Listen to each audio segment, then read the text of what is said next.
AD. Report. The hammer fell, sending sparks flying from the molten metal. Carmen knew it was too hot, that the result was going to be almost entirely unusable. But she didn't much care. Indeed, all she really wanted to do was hit something, anything really, really hard. So she had retreated to her forge, intending to lose herself in the process of shaping metal. Instead, she'd quickly made one mistake after another until she stopped even trying to do anything worthwhile. With a growl, she reached down and grabbed the glowing bar of steel, then tossed it at the wall. It hit with another spray of sparks, then shattered entirely. That's when she let out a primal yell that sounded more like it came from a wild animal than a human woman. The moment the scream died in her throat, she sank to her knees and collapsed into a mess of sobbing tears. Alyssa was never supposed to be the one to die. Even if everyone else was killed, Alyssa should have survived. Carmen had made sure that her wife had been equipped with all the best equipment, armor the likes of which no one else in Easton could even think about making, and that wasn't even mentioning Alyssa's gifts. She was the best fighter in the city, and she'd proven her mettle in countless battles. And yet she had fallen. She wasn't the only one, either. One of the healers had died, and so had the lanky wizard who'd been part of Alyssa's normal team. Roman had spun a pretty tale. He'd talked about how brave Alyssa had been, about how she had sacrificed herself so the others could live. That certainly sounded like the woman Carmen had married, but still she hadn't forgotten the growing animosity between Alyssa and Roman. That loomed over everything, casting frustrating doubt over the man's story. Bending over, Carmen hung her head. Her sweat-soaked hair formed a curtain around her face as the tears continued to fall. She knew her suspicions were unfair. Roman had never done anything to suggest that he would betray Alyssa. In fact, despite their differences of opinion, the pair had been close friends. They had relied on one another at every turn. Carmen knew she was just looking for someone to blame. The fact of the matter, though, was that there was no single guilty party. People died every day. The world was dangerous and deadly, and Carmen needed to look no further than the situation itself. Going into the tower had always been a risk, and for once, Alyssa had paid the price for her gallant nature. But just because Carmen knew there was no one to blame didn't mean she wasn't angry. That she didn't need to vent her frustrations on something. Anything. And given that the metal had proven to be a poor opponent, she decided to seek out a more satisfying foe. So, with tears still falling down her cheeks, she went to the corner where she found her armor. It wasn't the same quality as the beautiful suit of plate she'd made for Alyssa. In fact, it looked just about as ordinary as any suit of armor could. Plain steel, with only a few embellishments to set it apart, the armor was workmanlike in both appearance and function.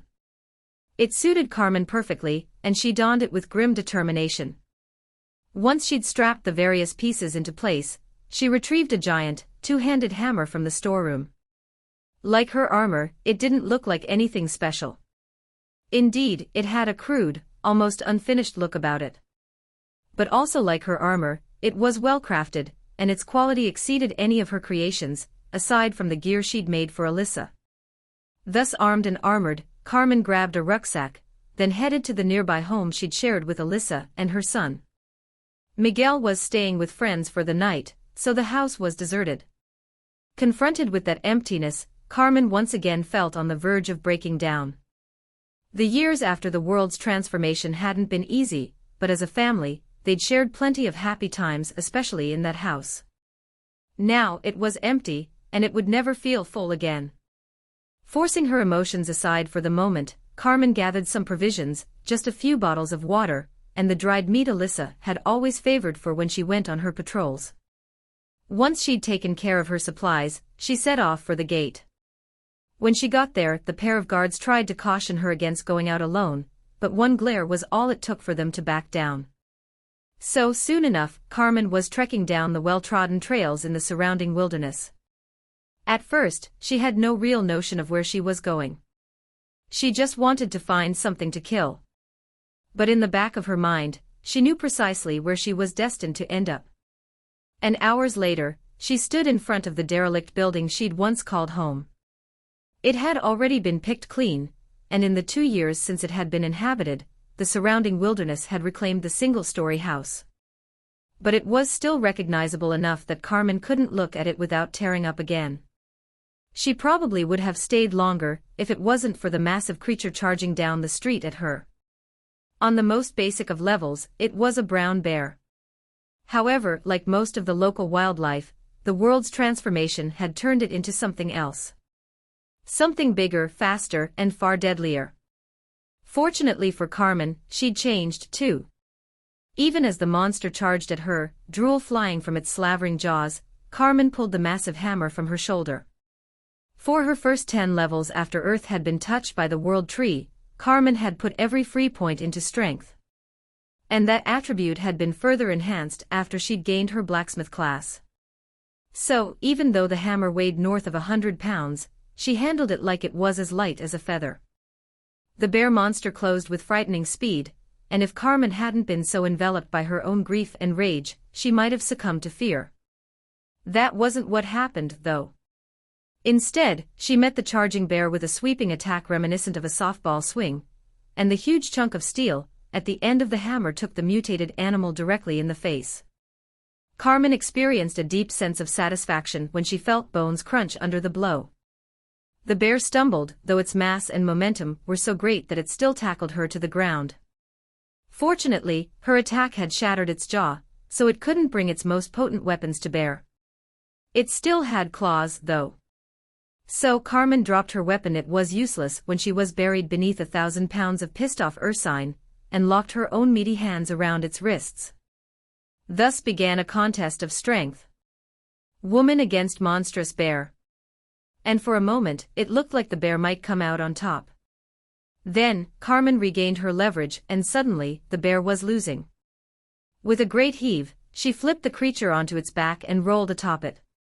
Then, Carmen let out a mighty roar that dwarfed anything the bear could utter as she ripped her arms out to the side. Hey everyone, welcome to Firescale Audiobooks. If you enjoy the audiobooks, don't forget to subscribe to the channel.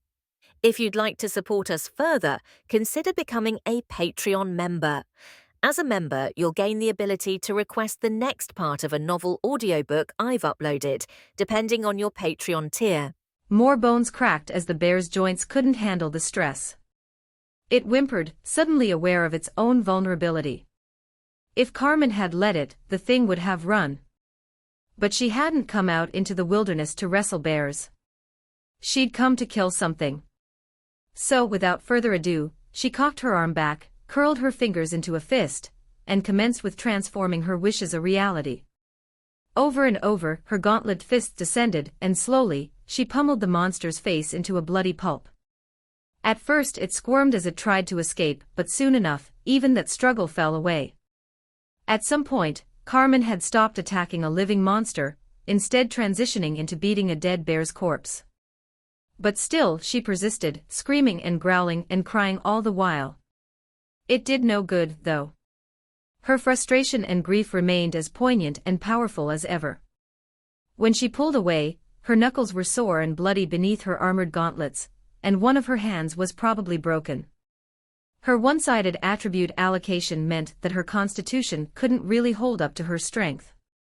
But she'd get someone to heal her when she got back to Easton. For now, she grabbed the knife from her belt and started processing the creature. That took quite some time. It was a large animal, after all, and she wasn't an expert. However, over the next couple of hours, she finished the job, coming away with a decent quality pelt and a few 100 pounds of good meat. Once she'd gotten everything she could out of the bear, she began the long trek back to town.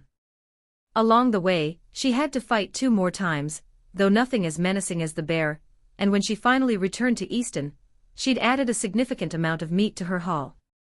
She handed it over to the guards and told them to distribute it accordingly. Then, she took her pelt to a man who'd taken the leatherworker class, and told him what she wanted made. It cost quite a few Ethereum, but he was amenable. Finally, after washing the worst of the blood away, Carmen headed to one of the town's handful of taverns, where she quickly got down to the serious business of drinking herself into a stupor. While she was there, multiple acquaintances approached to give her their condolences, and for the most part, Carmen accepted them with as much grace as she could muster. However, at some point, she skated past mere drunkenness and into absolutely sloppy territory, which had always been the goal. However, just before she let herself fall into unconsciousness, someone sat across from her at the table. She looked up with blurry eyes, but didn't recognize the woman. "Don't think I'll be much company," she slurred. Then, Ethera gathered, and the woman cast a spell on Carmen. She never even had a chance to react before it enveloped her. And gradually, her drunkenness faded away, replaced by horrible sobriety. "What the fucking hell?" Carmen growled. "Hope you had a good goddamn reason for doing that, because..." That's when she recognized the woman. Varen. The healer who'd been there with Alyssa when she died. I'm sorry," the older woman said, pushing her hair behind her ears. Her face was largely unlined, but she had a few gray streaks mixed in with the brown locks. "I just wanted to talk." "I don't. Or didn't me getting blackout drunk give you a goddamn hint?" Varen's eyes found the table, and tears started to fall down her cheeks. Carmen sighed. "Look, I didn't mean it like that, all right. Just don't start crying on me. Listen, just tell me what you want, all right? I'm all ears." Varen looked up, her eyes glistening. "I was with her." "I know. Roman told me." I should have saved her," Varen said. "I wish, I just wasn't strong enough. But I'm a healer, right? That's my job. I should have saved her." Carmen shook her head. With sobriety came terrible clarity, and she saw the day's actions for what they were, especially when she saw her own grief reflected in Varen's. "Look, it's okay," she said. "You did everything you could have done." The matronly healer said nothing. "You're new around here, right? You just got here a couple of weeks before the tower." Carmen didn't know what else to say. She didn't want to be the one to comfort someone else. She wasn't capable of it, and even if she was, that was a road she had no interest in traveling. So she'd changed the subject. "Yes. I came with a group of refugees. Some of us were allowed in, but others were not," she said. "Because of what I did in the tower, Roman is letting the rest in." "Well, at least something good came of it," Carmen said. And indeed, she meant it. Not only had they kept the tower from overflowing and burying them beneath a horde of Vox, but it had saved a few refugees, too. Alyssa would have been proud of that. She took a deep breath, then said, "Look, I'm sure you mean well and everything, but I really can't do this right now. So, I'm going to go. I hope you get what you want out of all this. We can always use good healers." Thank you," Varen said, her gaze back on the wooden table. Carmen just shook her head and pushed herself to her feet. After paying her tab with a single copper Ethereum, she headed back home. She was done feeling sorry for herself. Now she needed to focus on what really mattered, making the world a safer place for Miguel. A distinct chill laced the morning air as Elijah hefted a large boulder above his head. Judging by its size, the massive rock was at least 200 pounds, and Elijah let out a loud grunt as he locked his elbows out before dropping it to the loamy ground. The moment he was free of his burden, his shoulders sagged in exhaustion. He'd been working out with that boulder for almost an hour, and it had certainly taken its toll. So he channeled Ethera through his soul and into touch of nature, sending a pulse of healing magic through his body. It was only mildly effective in combating his fatigue, but as he'd learned since the very beginning of his time on the island, that strategy certainly helped to mitigate his recovery times. He spent the next few minutes stretching his tight muscles before taking off at a light jog that took him to the beach, where he didn't hesitate to dive into the ocean. Over the next couple of hours, he swam a circuit around the island. Once, he wouldn't have dared do any such thing. The fear of mutated marine life had been enough to keep him from even considering it, but ever since his time in the tower, he'd moved past those fears. He was still wary, but with his locus extending almost 50 yards from shore, he would know about any threat well before it posed any real danger. Once he'd completed his circuit, Elijah climbed out of the ocean. His arms and legs were burning with exhaustion, but another pulse of touch of nature served to alleviate that, at least to some small degree. Still, he needed to rest a bit before he concluded his training regimen. With that in mind, he returned to his grove, where he spent the next hour or so tending to his garden with nature's bounty. The process was meditative as well as restorative, not to mention necessary, so by the time he'd finished, he was more than ready for the more enjoyable, if frustrating portion of his training. Once he'd finished up with the garden, he left the grove behind and headed for his old cabin. When he reached it, he saw that the derelict building was in just as poor of shape as it had always been, though the simple repairs he'd made, like closing off the collapsed wall by leaning a mixture of branches and moss against the roof, had fallen by the wayside. Likely, one of the frequent storms that plagued the area had torn the makeshift wall down. The sight brought with it a degree of nostalgia. At times, it felt as if only a few days had passed since he'd washed ashore and taken refuge in the ruined structure. At others, it felt even more distant than the 2+ years that had passed since then. Still, without that cabin, Elijah probably wouldn't have survived, and if he had, it would have been significantly more difficult and a good deal less comfortable. So, if he ever met the original builder, he would shower that person with all the gratitude he could muster. In any case, he wasn't there to reminisce about days past. Instead, just like when he'd gotten his first attack spell, Elijah had taken to using the area for training. So, without further hesitation, he embraced Shape of the Guardian and shifted into the curious 8-bear lizard hybrid to which he'd gained access at level 30. A couple of days after he'd dealt with the invaders, Elijah had finally taken the opportunity to truly inspect his new form. And he hadn't been disappointed. With thick, red and black scales, the new shape was monstrous in size. If he decided to push himself fully upright, Elijah estimated that the form was at least 9 feet tall and heavily muscled. There was a significant layer of fat, too, not unlike a grizzly bear in that respect. The face was a little harder to describe in earthly terms, but if he forced himself to compare it to something familiar, he would have said that, with its spiny protrusions, it resembled a bearded dragon, which felt somewhat appropriate, given the nature of his dragon core. By comparison, the scaled body was easier to categorize as distinctly simian in shape. With long arms, stumpy legs and a powerful torso, the shape looked like it belonged to the world's largest, scaliest ape. It also came with a significant issue, as specified by the description. Shape of the Guardian. Archetype, Druid. Class, Animist. Level, 30. Take on the form of a stalwart guardian, vastly increasing your strength and constitution attributes. Spell casting is suspended while Shape of the Guardian is active. Guardian's Renewal. Instantly and completely regenerate. Cooldown affected by regeneration attribute. Current, once per week. On the surface, it all looked great. And it was, which was reflected in his status. Name: Elijah Hart. Level: 30. Archetype: Druid. Class: Animist. Specialization: not applicable. Alignment: not applicable. Strength: 62-31.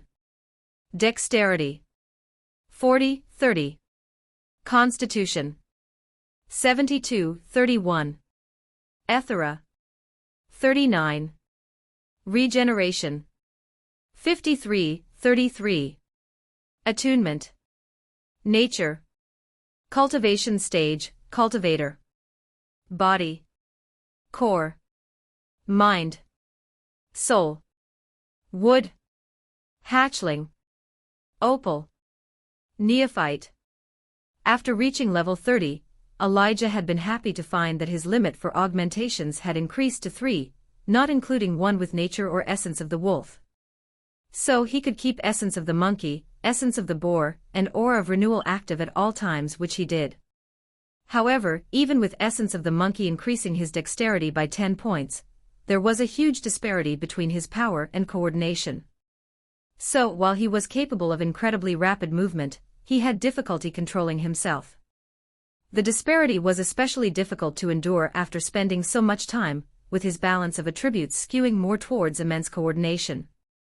The problem had presented itself during the fight with the gnomish leader of the invaders, and in hindsight, the only reason Elijah had managed to win that battle was because of a gross power disparity. He expected that he and Cabot had been similar level, but Elijah had the benefit of his comparatively advanced cultivation, so he got far more out of his attributes than the gnome had.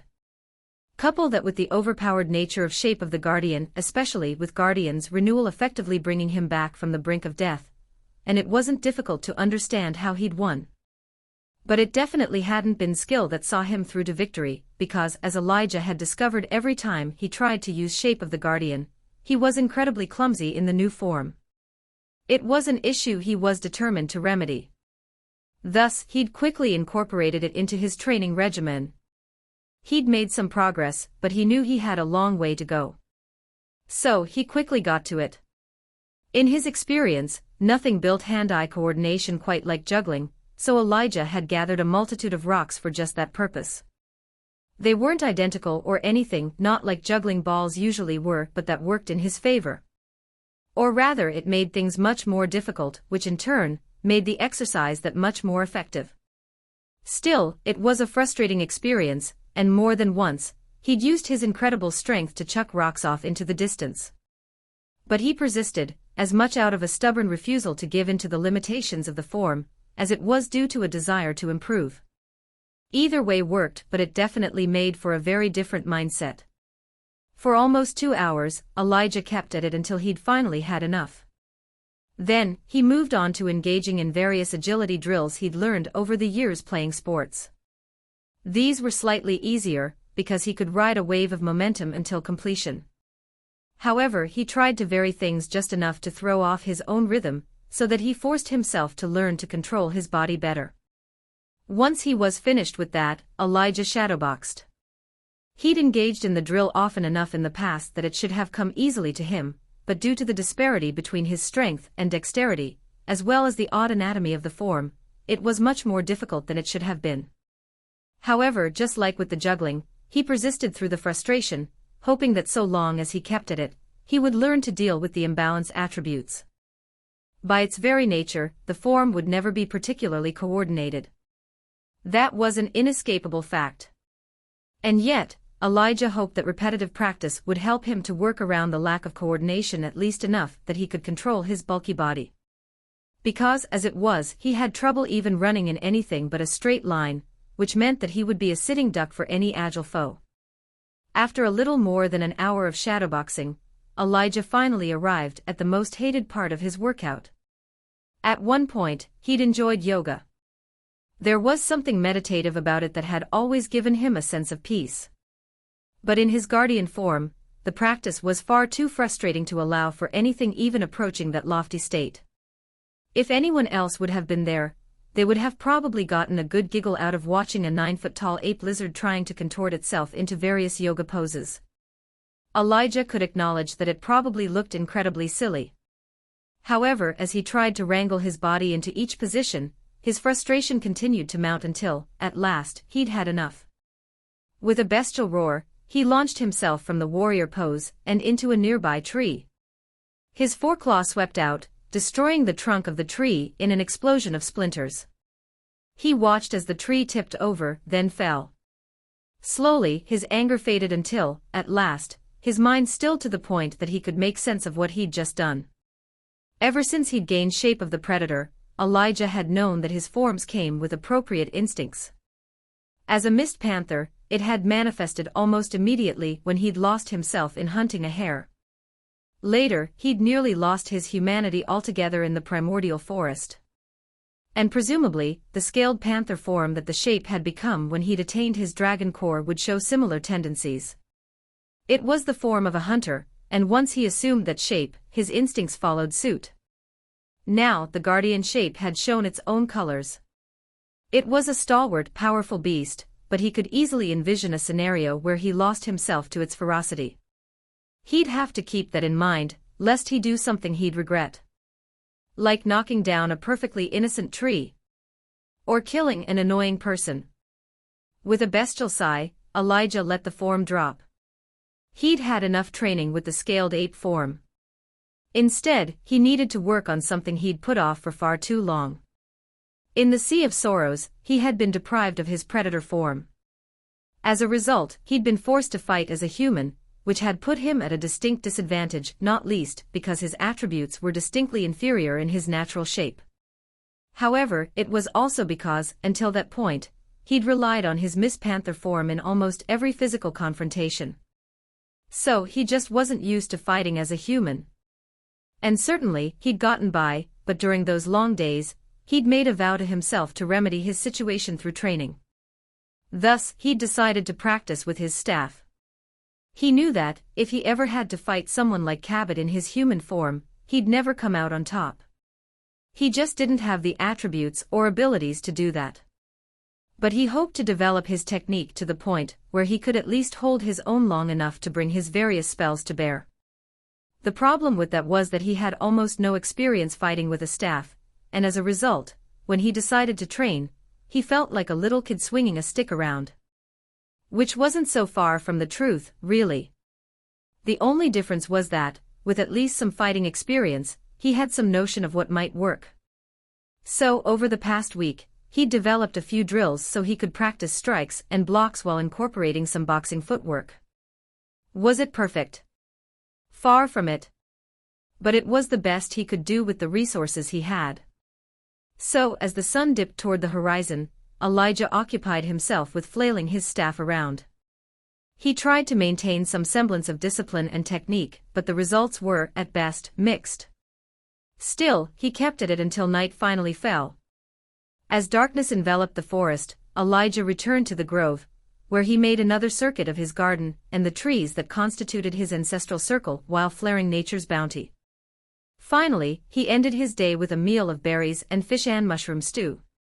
All in all, it was a good day, but he suspected that it would take many more before he saw any real results. In the meantime, though, he intended to take Ramek and Carissa up on their offer.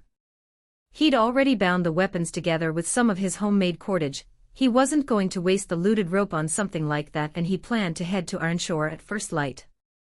With that in mind, he took a long, cold shower. He certainly missed hot water something fierce, then went to bed. Report. The next morning dawned crisp and cool, but Elijah was hesitant to extract himself from his warm, rabbit fur blankets.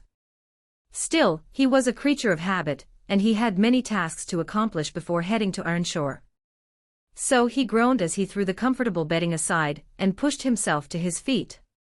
Soon enough, he began his morning routine. Starting with a leftover fish stew breakfast and ending with an abbreviated version of his training regimen, it wasn't long before Elijah was donning his best outfit.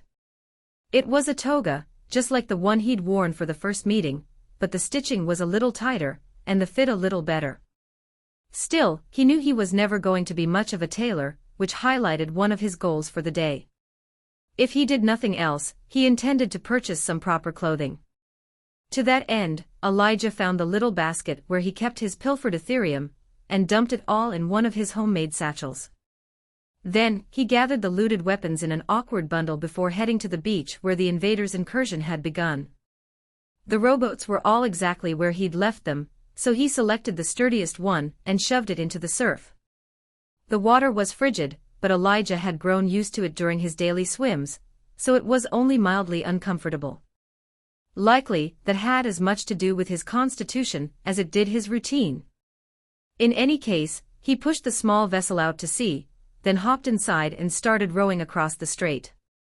As he went, Elijah was reminded of the last time he'd crossed over to the mainland. Back then, he'd been on a mission to rescue a dragon from people intent on draining her for their own cultivation. That had ended with Elijah killing quite a few gnomish ritualists, saving the dragon, and obtaining a dragon core. That core cultivation had, in turn, given him the strength to kill the invaders. He sighed as he continued to row. So much had happened, and in so little time. Once, he'd struggled to even place on the power ladder, but now he'd progressed into the top 25, and given the advanced state of his cultivation, which Nerthus claimed, should have been impossible on such a young world. Elijah felt comfortable in saying that he was one of the most powerful people on earth. Which was insane. Almost as if to reassure himself, he opened the ladder and found himself in the 32nd position. Planetary Power Rankings, Earth. 1. Oscar Ramirez, level 38. 2. Sadie Song, level 37. 3. Hu Shui, level 35. 4. Ram Kondu, level 35. 5. Anupriya Pandey, level 34. 6. Kimberly Jackson, level 33. 7. Abigail Lowry, level 33. 8. Michael King, level 33. 9. Gunnar Lindstrom, level 33. 10. Thor Gunderson, level 32. 11. Nico Song, level 32. 12. 13. 14. 32. Elijah Hart, level 30. 33. 34. 35. 91. Carmen Rodriguez, level 21. Oscar Ramirez, whoever he was, still maintained the top spot, and most of the other names were unchanged. However, Elijah noticed that one of the songs had dropped off the list entirely. It didn't take a genius to intuit that they were now dead. Given what he'd been through so far, Elijah expected that to happen more often, too. He kept reading the names until he got to his, and initially, intended to close the window. But then a new name jumped out at him. Carmen Rodriguez. His sister-in-law.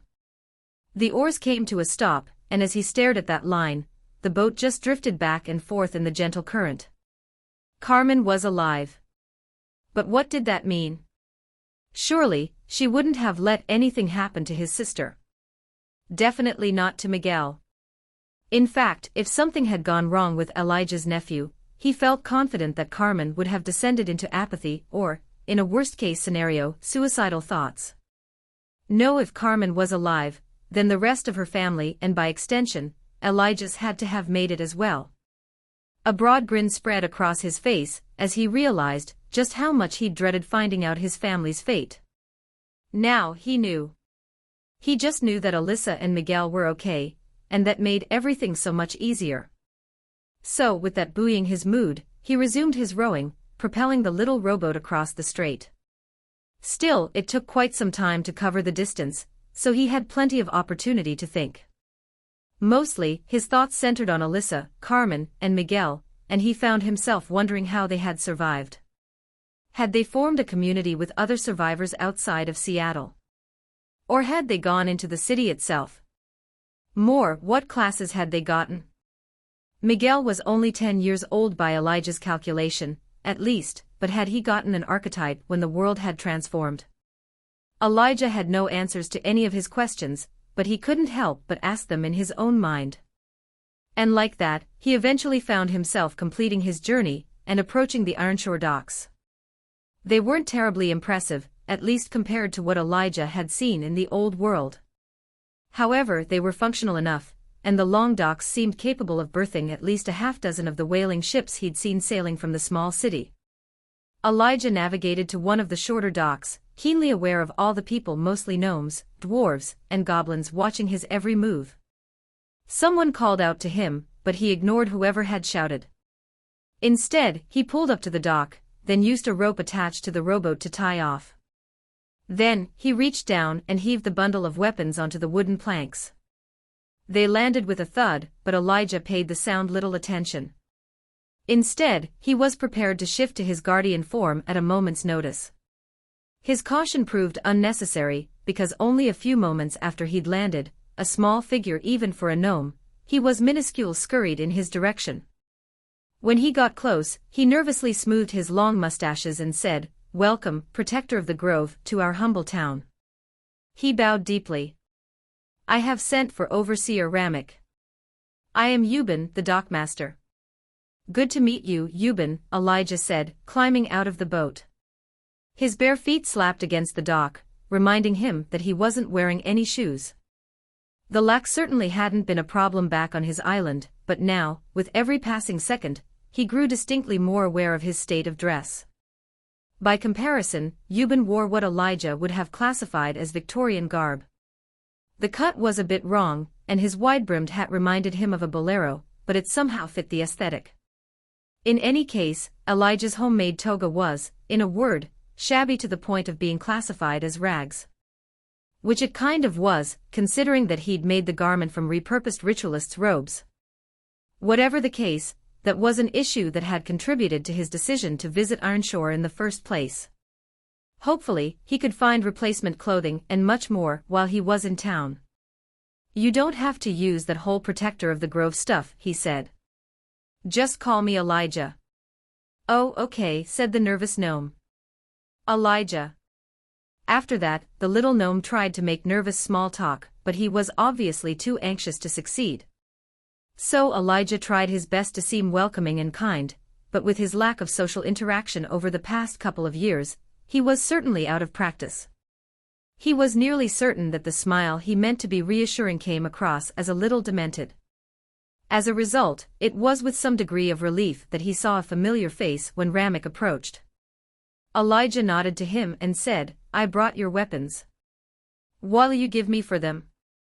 "Ah, there are some, these are all unranked grade," Ramek stated. "The best we can do is 5 silver Ethereum per weapon." Elijah had no idea if that was an appropriate price, so he took a moment to think it over. He must have looked a bit hostile, because Ramek quickly cleared his throat and amended his previous offer to 7 silver. Elijah accepted that, then watched as someone else, a dwarf, sorted through the weapons and gave the goblin overseer a count. Ramek accepted that, then counted out 77 silver coins, which he handed to Elijah. Once those had been deposited in his homemade satchel, he told the goblin what he wanted. "First things first, I need to go to the branch," Elijah said. "Then, I want to get some new clothes. Something durable. Maybe a good pack, too. Seeds, if you have them. And some spices. After that, if I have money left over, I want to buy a woodworking kit. Knives and files and such. Can you provide all of that?" Ramek tapped his lip. "The clothes, certainly. And we're lucky enough to have a high-level leather worker in town, so the pack won't be a problem either. As for the seeds, maybe. We have some farmers, but I don't know if they'll be willing to part with any of their seeds. Spices, I'm afraid, won't be possible. Not unless you want to go through the branch market." "I might just do that," Elijah stated. He'd been living without proper spices for so long that the idea of even basic seasoning seemed positively decadent. But he wasn't going to go broke just for a little paprika. "And the tools?" Ramek said that he could accommodate that, too. So without further delay, the little goblin and his couple of dwarven guards led Elijah through Ironshore and to the large building that seemed like the small town's hub. He didn't know what to expect, but as they progressed through the building, Elijah was a little surprised to find that it was largely normal. Sure, some of the architectural choices seemed a little odd, and it certainly wasn't sized for someone of his height, but it definitely wasn't so abnormal that it seemed alien. The same, however, could not be said for the crystalline tree that was the branch.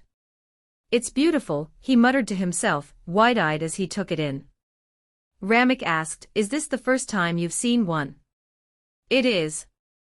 This one is a little more advanced than what you would see in a native settlement," the goblin stated. "It is an import from my home world." "I see," Elijah lied. He didn't want to show the depth of his ignorance, so he kept his questions to himself. But he did ask one that couldn't be avoided: "How do I access it?" "Just touch it." Elijah approached, trying to ignore the stern-looking dwarf that stood watch. He expected that the robed individual was one of the envoys of the cult of the world tree Nerthus had mentioned. As such, he wanted to avoid offending her. So he nodded and asked, "May I?" "You may," she replied in a gruff voice. "Don't be expectin' special treatment from now on, though. You come back 'ere, and you wait just like everybody else, you hear?" Elijah nodded. He'd had no idea that he was skipping to the front of a line, but he wasn't going to refuse now that it had been arranged. So he stepped forward and laid one gentle hand on the crystal tree's trunk. Immediately, he became aware of a series of notifications waiting to be opened. He cycled through them, and as he did, he recognized them as menus meant to help him navigate the branch's various functions. There were almost a dozen headings, but most were inaccessible to him. Instead, only 5 were available: the market, the bank, the knowledge base, the regional map, and the communications hub.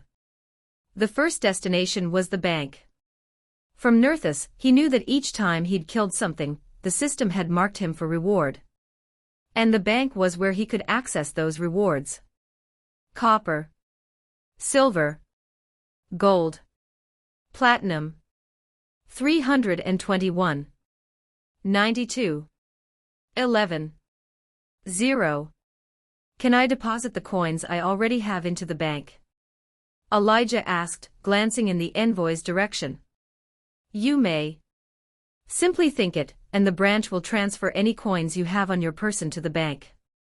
Elijah followed the dwarven woman's directions, and with a stir of Ethera, the coins he had in his pack disappeared. When he looked at the readout for his balance, he was unsurprised to see that it had changed slightly. Copper, silver, gold, platinum. 362. 179. 11. 0. Satisfied, Elijah moved to the next order of business, accessing the knowledge base. To his surprise, there were hundreds of topics ranging from crafting methods to faction information, with some of the guides carrying hefty price tags. So he satisfied himself with subjects pertaining to the system itself. Still, he spent 3 gold on almost 24 guides before he finally settled on one called A Practical Guide to Progression. It was touted as a sort of progression for idiots instruction manual, and Elijah eagerly paid the 15 silver to gain access. When he'd finished, 22 crystalline leaves grew from the tree's branches, but Elijah wasn't finished.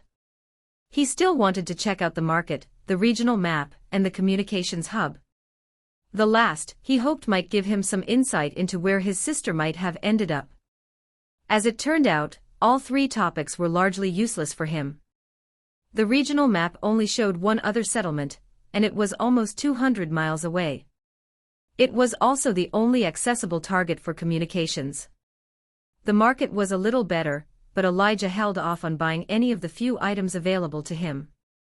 He still had more practical concerns, and he didn't want to spend all his money on frivolity. So with that done, he collected the leaves, tossing them into his satchel, and let Ramek lead him away from the branch and to what he dubbed the crafting district. In preparation for what he hoped would be a shopping spree, Elijah had kept a decent number of Ethereum coins out. At Ramek's suggestion, though, he restricted himself to a few dozen copper coins and 10 silver. You shouldn't need more than that, the little goblin said, checking what looked like a pocket watch he'd pulled from his vest pocket. But if you do, you can always return to the branch and withdraw more. What's that? Elijah asked, curiously nodding at the device. Oh. I apologize for the rudeness, Ramek answered. But all this talk of money prompted me to check my own available Ethereum. This is an enchanted coin storage device called a folio. It doesn't actually hold Ethereum, but instead allows you to exchange promissory notes with other people. If you had one of these, it would obviate the need to carry coins on your person. How does it work? And where can I get one? It only stores information, Ramek said with a small smile.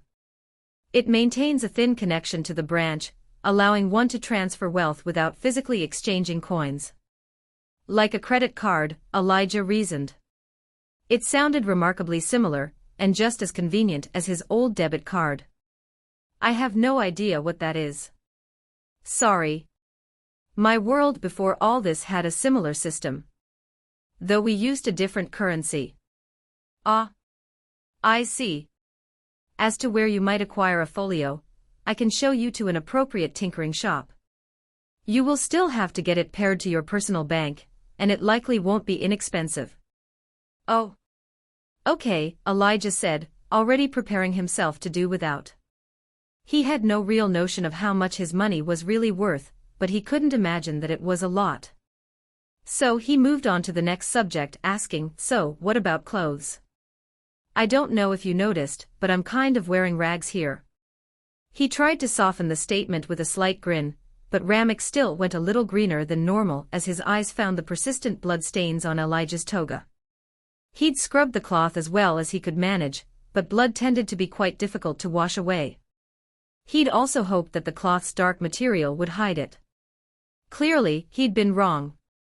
Suddenly, he realized what he must look like to the residents of Ironshore.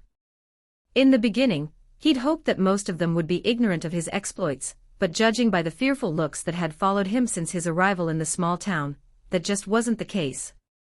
So that, combined with his curious manner of dress, massive in comparison size, and apparent disdain for grooming, had probably given people the wrong impression about him. I wouldn't say no to a barber, either, he remarked. I think we could arrange that, Ramek said, tucking his folio away. Elijah ran his hand through his curly hair, adding, You don't have to escort me around. I can find my own way. Ah, well, I think it's best if I show you where to find everything. The Black Sun mercenaries weren't popular. Not exactly. But they still had friends. That was the first time Elijah had heard the name of the group who'd assaulted his island, and for some reason, he wasn't surprised to find that they had been classified as mercenaries. That fit with what he'd seen. After that, Ramek led him down the street and toward a nearby building.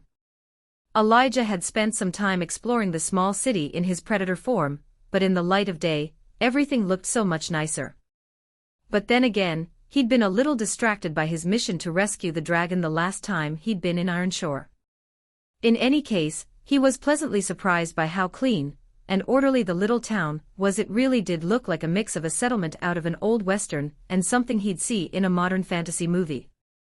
That impression was only supported by the presence of tiny gnomes and green goblins. Dwarves, by comparison, could almost pass for short, particularly hirsute and broad humans. Elijah couldn't help but gawk a little as he followed Ramek into what turned out to be a barbershop manned by a trio of swarthy gnomes. They were all absolutely tiny, had blisteringly white hair, and eyebrows that looked like not-so-small caterpillars of the same hue. Elijah would have put a few of his coins on the idea that they were related in some way. Perhaps even brothers, given their similar features. Oi! This the one, then? Asked one of them. Course it is, you dolt. How many o' them you thinks is runnin' round air, said another. Don't kill us, Mr. Protector, said the third. We ain't got nothin' to do with no Black Sun bastards. I was just sayin' the other day as how we ought to kick 'em out, I was. Send 'em back where they come from, I said. You ain't said no such thing, Brock. Did so. I ain't never heard so much as a peep of that kind o' talk. Wasn't talkin' to you when I said it, was I? Nope. I was talkin' to O.L. Durkins. You can ask 'im too. He'll tell you the same, he will. Gentlemen, said Ramek. All three went silent in the space of a heartbeat, telling Elijah that the goblin was held in no small esteem. Mr. Elijah requires your services. Oh, said Brock, narrowing his eyes. Then they widened. Oh. You need a little trim, you do. Step right up, big fella. We'll get you sorted in a hurry, we will. As he spoke, he gestured to a chair that looked like it had been sized to fit a dwarf. Elijah had never been a giant. In fact, he was considered a little below average for a human being, but he was skeptical that he'd fit. Still, he followed the gnome's instructions and miraculously wedged himself into place. What followed was the oddest 20 minutes of Elijah's relatively young life. He'd had plenty of haircuts throughout his life, but the way Brock did it was certainly a novel experience. On the surface, some of it was familiar. The gnome used scissors just like any other barber Elijah had ever seen. However, those shears weren't wielded in the gnome's hands. Instead, they floated around seemingly of their own accord as Brock gestured here and there. At first, Elijah was a little leery of the sharp scissors and how close they came to his ears, but it quickly became apparent that Brock was in complete control. So he let himself relax a little as he listened to the three brothers drone on and on about one thing or another. If Elijah was honest, it felt good, just hearing other people talk. He'd had a few conversations with Nerthus over the months since being stranded on the island, but they were few and far between. Most of the time, he'd been all alone, with no one for company but himself. And though he wasn't about to go insane from the lack of human contact, he definitely recognized that it was no way for a human being to live. In short, it was nice just being around other people even if those other people were bickering amongst themselves about things he didn't really understand. Elijah ended up paying a few copper Ethereum for the service, and judging by Ramek's narrowed eyes, he'd gotten ripped off. However, a few measly coins were a small price to pay for something he'd very much needed. Next, Ramek led a freshly shorn Elijah a few streets over and into a market that was obviously a tailor's premises. Soon enough a pudgy, matronly female dwarf stomped out, put her hands on her hips, then demanded, "What is this, then?" Seeing that Elijah was out of his element, Ramek stepped, saying, "Mari, this is Elijah. Our friend and potential ally from the island." "The island? What island are you?" Her face went white and she took a step back. "He needs some clothing. Simple grade, if you have the materials." For a few seconds, she didn't respond. Clearly, she was frightened of Elijah, but he had no idea how to combat that impression. So he remained silent as she worked her way through her feelings. In the end, it was probably Ramek's presence that got her to come around, but even then, she still didn't look happy to have Elijah in her shop. That was fine, though. He'd never really expected to be accepted in Ironshore, but so long as he got what he needed out of them, he'd be happy. In fact, he'd already accomplished his primary goal by buying the various guides from the branch. Those would hopefully go a long way to cure his ignorance and give him some much-needed direction going forward. Everything else was just icing on the cake, as far as Elijah was concerned. Still, the idea of getting some proper clothes was definitely attractive, especially if he intended to encounter more people anytime soon. The idea of meeting other humans while wearing nothing but a toga wasn't precisely appealing. Finally, she said, 7 silver. Each. I can modify some trousers for him. A few shirts. No boots, though. His feet are too big for goblin or gnome-sized shoes and far too narrow for anything meant for a dwarf. And I don't have the materials for anything special order. After that, she disappeared into the back, leaving Elijah to examine the wares on display in her market. The clothes were a fairly simple design, and they seemed high quality if mundane. When Mari returned, she had a clear pane of glass in one hand and a pad with a stylus in the other. She held the glass up, reminding Elijah of people taking photos with their smartphones, then said, The pants are going to be a bit short. Mid-calf at best. Can't stretch the materials any more than that, so it's just going to have to do." Elijah wasn't exactly keen on wearing what sounded a lot like capri pants, but he wasn't going to argue with the dwarven woman. She already didn't like him, that much was clear, so he didn't want to push his luck. So he agreed before asking, "That piece of glass, that's for measurements, right?" "It is. Also lets me apply one of my abilities to inspect items other than clothing," she said. "Nice staff, by the way. Shame it's bound to you. You could sell it for quite a few Ethereum." "Who made it?" "I did." She narrowed her eyes, then said, "Interesting. Clothes will be ready in a couple of hours. Now, shoo." Elijah didn't need any other prompting, and he left the shop with Ramek only a moment later.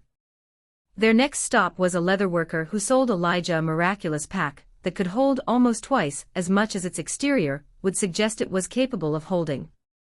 In addition, it was a simple grade item, so it was much more durable than more mundane packs. The only downside was that it cost Elijah most of his remaining silver, which meant that for any more shopping, he'd have to return to the branch. Before that, Ramek took him to purchase his own folio. His first impression of Ramek's device seemed accurate, and the item he ended up buying for himself looked like a pewter pocket watch. When he opened it, though, he didn't see a clock face. Instead, there were a series of dials meant to indicate how much Ethereum he had in his bank. At present all the dials were on 0, but that was because he had yet to pair it with the branch. Which was, by necessity, the next stop. This time, Elijah was forced to awkwardly wait in line, just as the envoy had promised. He didn't mind, though. It gave him some time to fiddle with his pack, which was an endless source of wonder for him. He'd been using magic for quite some time, but a bag that seemed to house a much bigger space than it should just seemed more miraculous. Apparently, such containers weren't uncommon in the wider universe, but on Earth, with its low level of Ethera density, they would be a rarity for years to come. That Ironshore had any at all was just a stroke of luck, which explained why it had been so expensive. After Elijah had paired his folio with the branch, he and Ramek finished up his shopping. He probably spent more money than he should have, but in the end, he acquired almost everything on his list. The lone exception was, predictably, spices. He got a few, but Ironshore simply didn't have enough to spare. Finally, Ramek asked, "I don't mean to be presumptuous, but would you like to join me for a meal? There are a few people who wish to speak with you." Elijah almost refused outright, but then he thought better of it. The people of Ironshore, aside from the ones who'd attacked his island, had been decent enough to him. So he felt that he should return the favor. He wasn't about to commit to any alliances, but the idea of cultivating a decent relationship with his neighbors seemed more attractive than ever before. So he said, "That sounds nice. I'm starving." AD. Report. The smell of smoked meats greeted Elijah before the restaurant even came into sight. His mouth watered as he remembered all the barbecue joints he'd sampled over the course of his life. His infrequent forays into vegetarianism, usually taken at the insistence of a girlfriend, or his more environmentally conscious coworkers, had consistently been squandered by his love of well-cooked meat. He was a born carnivore, and no amount of social pressure could ever really change that, even if he'd made a decent effort at it from time to time. But now, after having to subsist for more than 2 years with nothing but his own terrible cooking for comfort, he couldn't stop his mouth from watering the moment those savory smells graced his nostrils. Thankfully, he didn't have to wait long before they reached the restaurant. It was a squat structure that took up an entire corner of an intersection of 2 major thoroughfares, and judging by the number of people entering and exiting the building, it was one of Ironshore's more popular destinations. The interior was packed with dwarves, gnomes, goblins, and the odd elf, all of whom sat at a pair of long tables that reminded Elijah of cafeterias he'd seen during his high school years. The only difference, aside from the clientele, was that instead of being made of plastic and stainless steel, they were constructed of scrubbed wood. Of course, the moment the diners saw Elijah, their conversations came to a poignant halt as each and every eye turned to behold the interloper in their midst.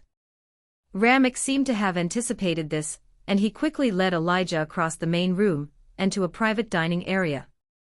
There Elijah found at least one familiar face among the 5 other people already seated at a more formal-looking table. Carissa nodded to him and said, "Welcome to the Stuck Pig. Best cook in town runs the joint." "I could smell it from a block away," Elijah admitted. He gave her a reassuring smile before adding, "Believe me when I say it almost brought tears to my eyes." Soon enough, Ramek had guided Elijah to a chair, and the moment he sat, he realized what his next project should be. Sure, Nerthus had grown a few chairs in his tree house, but if he wanted to sit in his garden, he had to do so on the ground. Already, his mind whirled with plans for building the perfect chair. It wasn't until a few seconds later that he realized that he'd been staring off into space, and that everyone was looking at him. Elijah cleared his throat, then said, "Sorry. I've been alone for a long time, and I sometimes get a bit lost in my own head." "How long?" asked Carissa. Elijah shrugged. "Honestly, I'm not exactly sure," he said. "Time got a bit funny there for a while. I think it's been around 2 years. Except Nerthus, of course, but he doesn't really count." "Why?" asked one of the other goblins. Elijah noted that she had conniving eyes, so he marked her as untrustworthy. But that wasn't so different from all the rest of them. Not really, at least. Even Ramek and Carissa, both of whom had actually helped him, had yet to earn his trust. "Who is Nerthus?" asked the fourth diner. He was another dwarf, and judging by the way he kept glancing toward Carissa, the pair were either related or a couple. Elijah didn't know enough about dwarven physiology or mannerisms to make a judgment about which one was more likely. "Just a friend." "He's not important," Elijah said. "These are some nice chairs, by the way. You wouldn't know who made them, would you?" "I'd love to get the plans." "Chairs?" "Yeah. I don't have any chairs on my island." "Well, I do, but they're not exactly where I want them, you know. I was thinking of building a couple.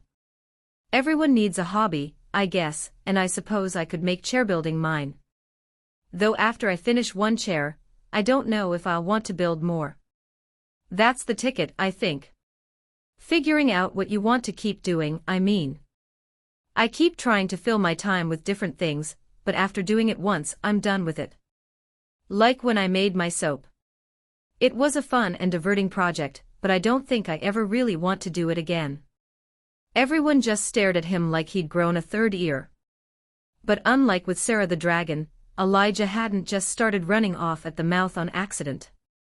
Instead, he'd done it for a reason, to throw them off and keep them from focusing on his slip of the tongue. He hadn't intended to mention Nerthus. Nor had he meant to awkwardly stare off into space. As it turned out, the group was willing to forgive his seeming eccentricity, and they soon turned their attention to the reason they'd invited him to the meal in the first place. They wanted an alliance desperately, it seemed. When Elijah had killed the Black Sun mercenaries who'd tried to invade his island, he'd robbed Ironshore of much of their defense force. As such, they were vulnerable, and they knew it. To them, Elijah represented a solution to that problem. After all, he was powerful enough to kill almost 50 people, all by himself. Surely, he could protect them from anything that might come after them until they managed to contract more mercenaries. Either way, they spent the next 15 minutes trying to forge an alliance with Elijah. For his part, he was content with a pact of non-aggression, so he didn't commit to anything one way or another. Fortunately, it wasn't long until the food arrived. Elijah's eyes lit up as one tray of steaming meat after another was brought in by the restaurant's waitstaff. They were all goblins, identifiable by their simple, if identical red outfits, but Elijah was admittedly unconcerned with anything but the food they served. Not only was there plenty of meat that looked like pork, but it might have been something else slathered in some sort of red sauce, but there were also tureens filled with various vegetables. When he saw the rest of the diners serving their own plates, Elijah didn't hesitate to join them, piling his own plate high with everything he saw. Over the course of his life, Elijah had eaten plenty of great meals.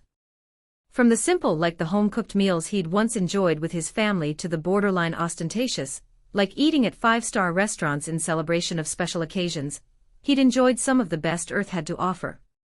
None of it came close to what he tasted in Ironshore's best restaurant. With the grace of hindsight, Elijah could at least admit that his enjoyment was based at least partially on the fact that he'd been eating charred crab and poorly prepared fish stew for most of the past 2 years. But unbeknownst to him, it was also the effect someone with the cook class could have on food preparation. Either way, he would remember it as the best meal he'd ever eaten, and it was almost enough to push him over the edge and into an alliance, if only it meant that he could enjoy their food a little more often. "I think I might have to kidnap your cook and put them to work on my island," he joked. The levity didn't quite make it through, though, and he got a couple of frightened looks before he pointed out that he was, in fact, joking. That got a couple of nervous laughs, telling him in no uncertain terms how they saw him. To them, he was a dangerous and unpredictable force that was responsible for mass murder. Did it matter that he had no intention of attacking anyone who didn't try to attack him first? No. Nuance was easily outpaced by fear, and never was that more obvious than during that wonderful meal. As a result, Elijah was at least a little relieved when it came to an end. With a promise that he would give the alliance all due consideration, he and Ramek left the others behind. Without any other errands to run, and with daylight already starting to fade, Elijah and the goblin stopped by the clothier so he could pick up his clothes. Mari, the tailor, handed him a few large parcels, telling him that she had put together 3 full outfits for him. He thanked her, paid the fee plus a bit extra for her trouble, and then told Ramek that he was ready to return to his island. The goblin took that in stride and escorted him through town and back to the dock. Once there, Ramek broached the subject of the alliance. "We really could use your assistance," he said. "I know you are hesitant to." "Look," Elijah said. "I'm not saying I don't want an alliance. I'm not sure. But if you need me, just send someone to the island. Don't stray from the beach, and I'll be there as soon as possible. As far as mutual defense, I'll do what I can. I'm not saying I'll come to your rescue, but I'm not saying I won't either." Ramek sighed. "That will have to do, then." Elijah climbed into the rowboat, then added, "But I want to reiterate. Just because we're playing nice doesn't mean I've forgotten that your people were the aggressors. I know you claim not to have had anything to do with Cabot and his mercenaries, and I'm inclined to believe you. But if anyone comes to my island looking for trouble, trust me when I say that they'll get more than they want." With that, he pushed off and started rowing across the strait. As he went, Elijah considered the alliance on offer. It seemed to him that Ironshore didn't really have much to offer that he couldn't get for himself. Sure, he liked having access to a branch, but he'd exhausted the possibilities of the guides on offer. With the crystalline leaves in his pack, he had more information to study now than he could get through in a year.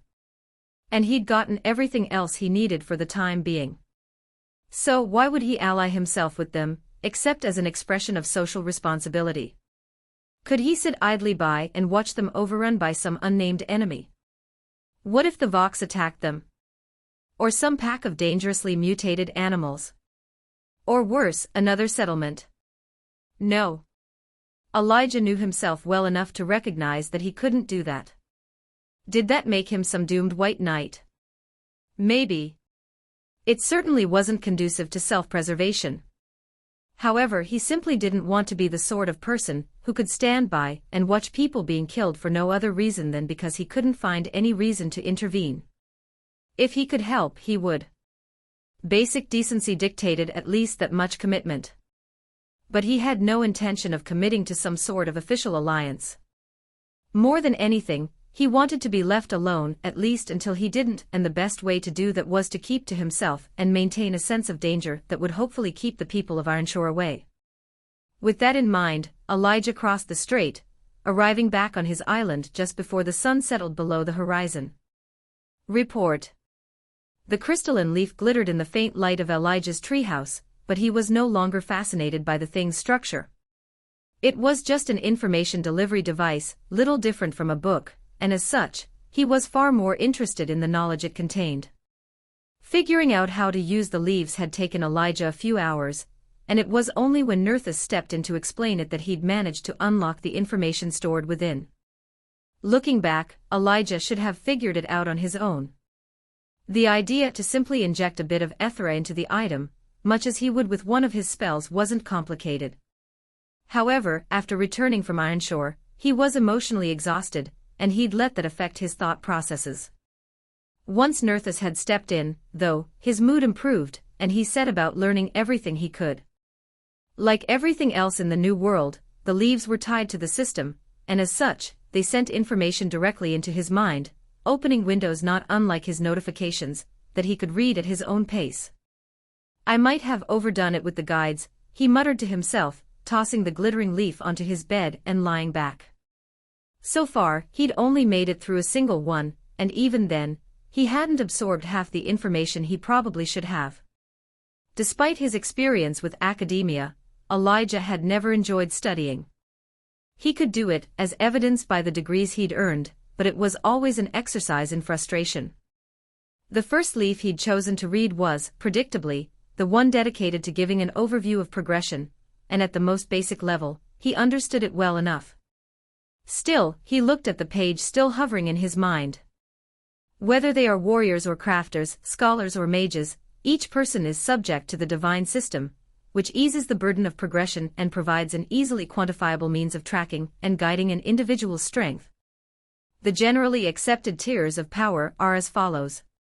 Level 1 to 125. Mortal. Level 126 to 250. Ascendant. Level 251 to 500. Demigod. Level 50110000. Deity. Level 1000 plus. Transcendent. As he'd read the information on each individual tier, Elijah had learned that mortals made up the vast majority of the population. However, there was a huge difference between a level 1 and someone who'd reached the peak of said tier. At level 100, a person would be given the opportunity to choose a specialization, which, as far as Elijah could tell, was a way to augment a specific part of their power. What form that would take was still a mystery to him, though, because it wasn't covered in the guide. 25 levels later, upon progressing to the Ascendant tier, a person would get the first opportunity for progression. Each subsequent tier demigod, deity, and transcendent would come with another class evolution. The information about becoming a transcendent was a little spotty, largely because few people ever reached those heights. And the ones who did weren't contributing to guides. If they were, Elijah didn't have access to that information, and even if he did, a fraction of the associated cost would be enough to bankrupt him many times over. In any case, he didn't think he'd have to worry about that kind of thing anytime soon. Progressing through the mortal realm was supposed to take decades, but a single line had given Elijah hope that his ascent would be a little quicker. On newly integrated worlds, progress may be accelerated due to higher Ethera density and increased opportunity. Basically, he interpreted that as meaning that he would have more foes to fight, and thus, more experience or kill energy to absorb. So far, that had proven to be the case, and he expected that when he set off to explore, it would be even more dramatic. The Ascendant realm was known to take much longer to cross than the mortal realm, and even the talented often stumbled along the way. That wasn't surprising to Elijah. In a journey that would take multiple decades, people would inevitably lose motivation or exhaust their own talent. Even more would be distracted by more mundane concerns. Even the increase in longevity that came with reaching the Ascendant realm wasn't enough to combat the many obstacles in the way of reaching demigod status. The same could be said for the path to becoming a deity, though it was even more arduous and, outside of a few rare exceptions, always took centuries. As he'd already noted, information on reaching the Transcendent realm was thin on the ground, though the guide did note that, with everything after Ascendant, it wasn't enough to simply reach the appropriate level. There was some kind of trial required as well, and with each realm of power, those trials grew more difficult. Basically, everything he'd learned told Elijah that if he wanted to reach the peak, it was going to be the product of centuries. So, while it was interesting to contemplate, he knew he'd be better off focusing on the immediate future. To that end, he'd continued his study, discovering the item grades, enchantment tiers, and more importantly, information regarding cultivation. According to the guide, there were 9 levels of each facet of cultivation. For mind, soul, and body, the levels were standardized, but with the core, it was individualized. There were many types of core cultivations, some common, and others far rarer, but nothing he'd read indicated that anyone else had anything like his dragon core. Nerthus had indicated as much, but he'd still half expected to see it listed among the examples in the guide. When it wasn't, it started to dawn on Elijah just how much of an advantage Sarah's mother had bestowed upon him.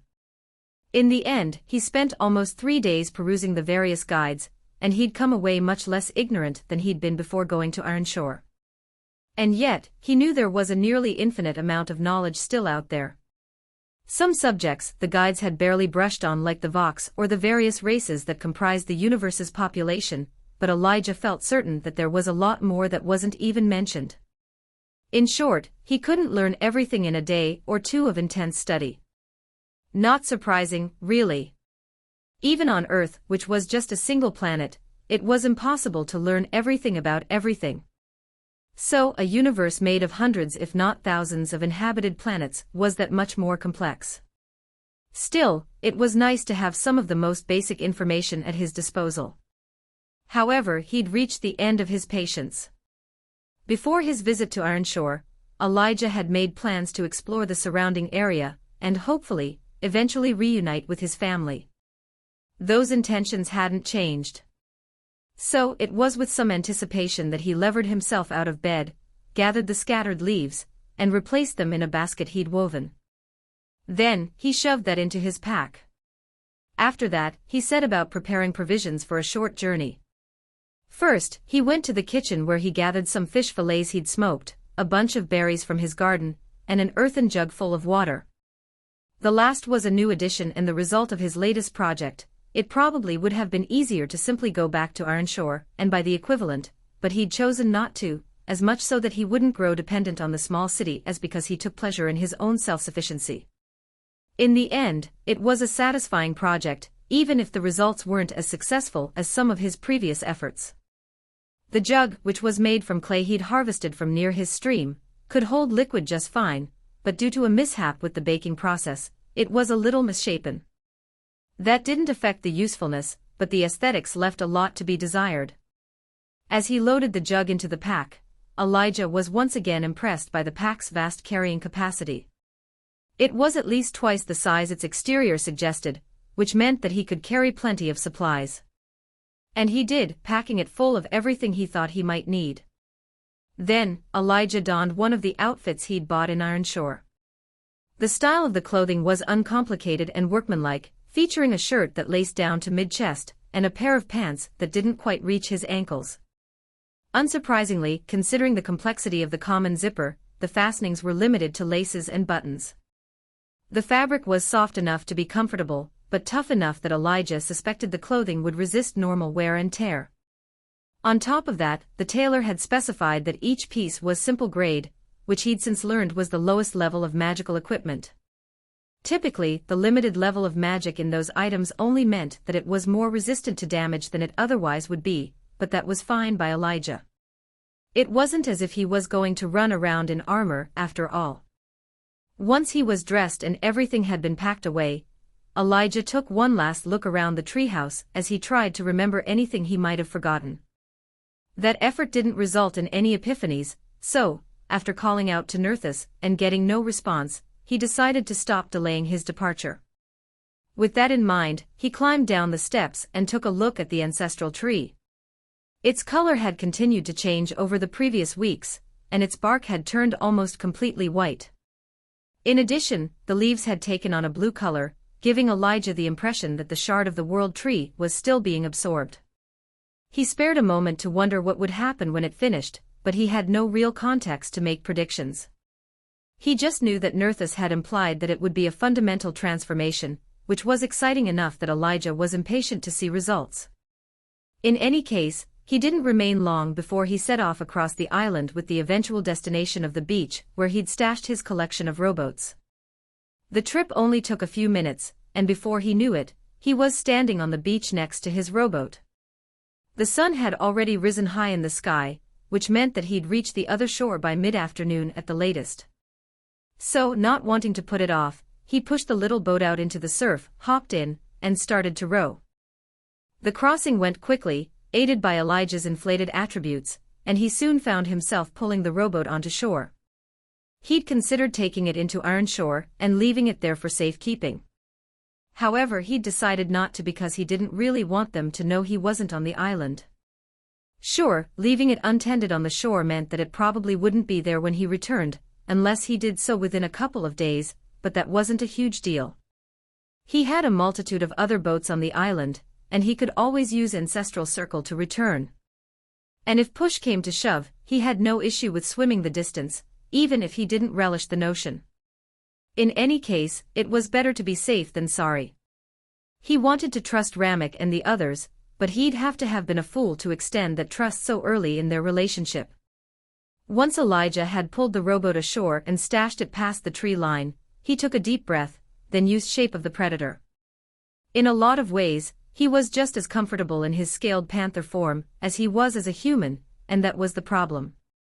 It was so easy to lose himself in the shape's wild instincts. After nearly doing so in the primordial forest, he'd made a concerted effort to assert his humanity, but the animalistic mindset always hovered just out of sight, ready to pounce like the predator to which it belonged. However, as wary as he was of using the form too much, Elijah couldn't deny that it was unmatched for wilderness traversal. Even without guise of the unseen, he was difficult to track, and with that ability enhancing his stealth, he was all but impossible to perceive. Fortunately, his new clothing as well as his pack and staff transformed with him, which meant he could move light and fast as he embarked upon the initial stages of exploration. Hopefully, he would find something interesting and perhaps a few hints as to where to find his family. With that in mind, he set off, keeping his senses trained on the environment as he began. The rainstorm started only an hour after Elijah had begun his trek inland, though with the dense canopy of a temperate rainforest above, only scattered drops of precipitation made it to the ground. However, as was common to the region, humidity clouded the atmosphere, and dewy wetness clung to every leaf. Elijah was only barely affected, though. His scales weren't as warm as his old coat of fur had been, but they were still largely impervious to the elements. He slipped through the forest, keeping the awareness granted by one with nature at the forefront of his mind. Back on the island, where he knew every last blade of grass on an intimate level, such concentration wasn't necessary. But now that he was on the mainland, he slipped back into the same frame of mind that had let him survive the most dangerous parts of the tower. At first, he circled Ironshore, as much to get back into the proper frame of mind as to check up on his would-be allies. Their efforts at deforestation had slowed to a crawl, probably because they'd progressed past the need for wooden structures. Instead, they'd begun to replace those with sturdier stone, and what seemed like a magical form of concrete. There were still hunting parties out and about, but that wasn't surprising. Not only were most of the wildlife dangerous and territorial, but the animals were also ready sources of meat. Ironshore had no herd animals Elijah had seen, so they were still dependent on wild game for their protein. Likely, that would continue for some time, though fishing would probably overtake hunting as the primary source of meat going forward. Or at least that's how it usually worked with human coastal settlements. Perhaps other worlds had developed differently. After making certain that there were no real threats in the immediate area, Elijah started moving towards the only town he'd seen on the branch's map function. Without context, he knew it would still be difficult to find the settlement, but he figured it was the best place to start his search for Seattle, which he hoped would lead him to Easton where he could find his sister. There was a problem, though. Ironshore abutted a sizable mountain range, so Elijah couldn't simply travel in a straight line. Instead, he had to search for a pass, which was exactly what he did for the next 3 days. Most of the time, he remained in his predator form and hunted whichever small animals he could find. However, he did make a point to resume his human form for at least an hour each day, lest he fall into the same trap that had threatened to rob him of his humanity back in the tower. For the most part, he went unmolested. He could have fought a few dangerous-looking animals, like a sizable boar that he found eating a giant stag it had killed, but he chose to silence his more murderous impulses. That wasn't to say he didn't fight. He certainly did, though he confined his efforts to when he sensed a Voxian trail. On 3 separate occasions, he followed that acrid stench to its owner, and when he got close enough, he used Predator Strike to kill each reptilian monster. It wasn't so different from how he'd hunted them on his island, though it was more difficult in a couple of ways. First, each of them was stronger than any of the spontaneous manifestations he'd seen on the island. As a result, in all but one case, he was forced to follow up his initial attack with a second killing blow. In addition, they were slightly more difficult to track because he didn't have the benefit of his locus to guide him. Still, he made do and accomplished his goal. Eventually, Elijah found a pass that cut through the mountain range. It had clearly been used by a herd of some sort of animals, and it was only by following their trail that he was able to find the pass. However, they had used it long enough in the past that their scent had all but dissipated, and Elijah was incapable of identifying the animals by what was left. Still, he had no issues using their trail as a guide, and so, he continued along until he saw something that brought him up short. From a distance, it looked almost like the entire area had been covered by thick frost. The sudden change served to alert Elijah to the point that he pulled to a stop so he could study the phenomenon, and soon enough, he recognized it for what it was. Gossamer webs, thin and delicate, covered everything in front of him. More importantly, he saw a few dark shapes, each one the size of a golden retriever, and with 8 horrible legs, poised to pounce on anything stupid enough to wander into their domain. He looked past them and saw a few dozen large cocoons that he suspected contained the herd animals that had preceded him. Setting up behind a boulder, Elijah crouched low, his thick, alligator-like tail sweeping back and forth in anticipation as he watched. For a long time, nothing changed, but then, a bird. It looked like a sparrow, but it was quite a bit larger than any version of that bird Elijah had ever seen landed. It grabbed at something on the ground, then tried to lift off, but its feet were caught in the web. It screeched and flapped its wings, but no matter how much it struggled, it couldn't free itself. A moment later, a half-dozen spiders descended on it. The ill-fated avian stopped moving a few seconds later, and the arachnids, which resembled tarantulas, but with dark green, instead of brown coloring, quickly dragged it away, wrapped it in spider silk, then left it with the rest of their prey. Elijah continued to watch, and though he felt confident that he could pick his way through the webs, he wasn't absolutely certain he could do so while avoiding the spiders. Which meant that he had no intention of trying. He'd long since come to the conclusion that versatility was the hallmark of his archetype. He could heal passably well, though with restrictions, cast decently damaging spells, and through his two animal forms, either become a stealthy skirmisher or a stalwart defender. He didn't think he could do any of those things as well as a specialist might, but with his dragon core boosting his abilities by a significant degree, he could do well enough that it didn't matter. And that versatility gave him the ability to attack various situations with a wide variety of tactics. So, sure, attacking the spider's nest in his predator form was too reckless to contemplate. However, there was nothing that said he couldn't do so in his natural form. So, still crouched behind the boulder, he allowed himself to shift back into a human. Then, hefting his staff, he peeked out from behind the huge rock. The path still looked the same, but without the enhanced senses of his predator form, he had difficulty picking out the motionless spiders. It didn't matter. For what he had planned, he wouldn't even need to aim. So, without further hesitation, Elijah dragged Ethera from his core, filtered it through his soul, and flooded Calamity with power. Spell. Calamity. Bury your enemies beneath the power of nature. Conjure a natural disaster appropriate to your environment. Only usable in caster forms. He released it, letting the spell envelop the nest. The spiders reacted to the swirl of Ethera, but they were incapable of escaping the coming cataclysm. The ground shook and dark clouds swirled overhead, heralding the impending disaster. The earth opened, swallowing the nest even as lightning split the sky.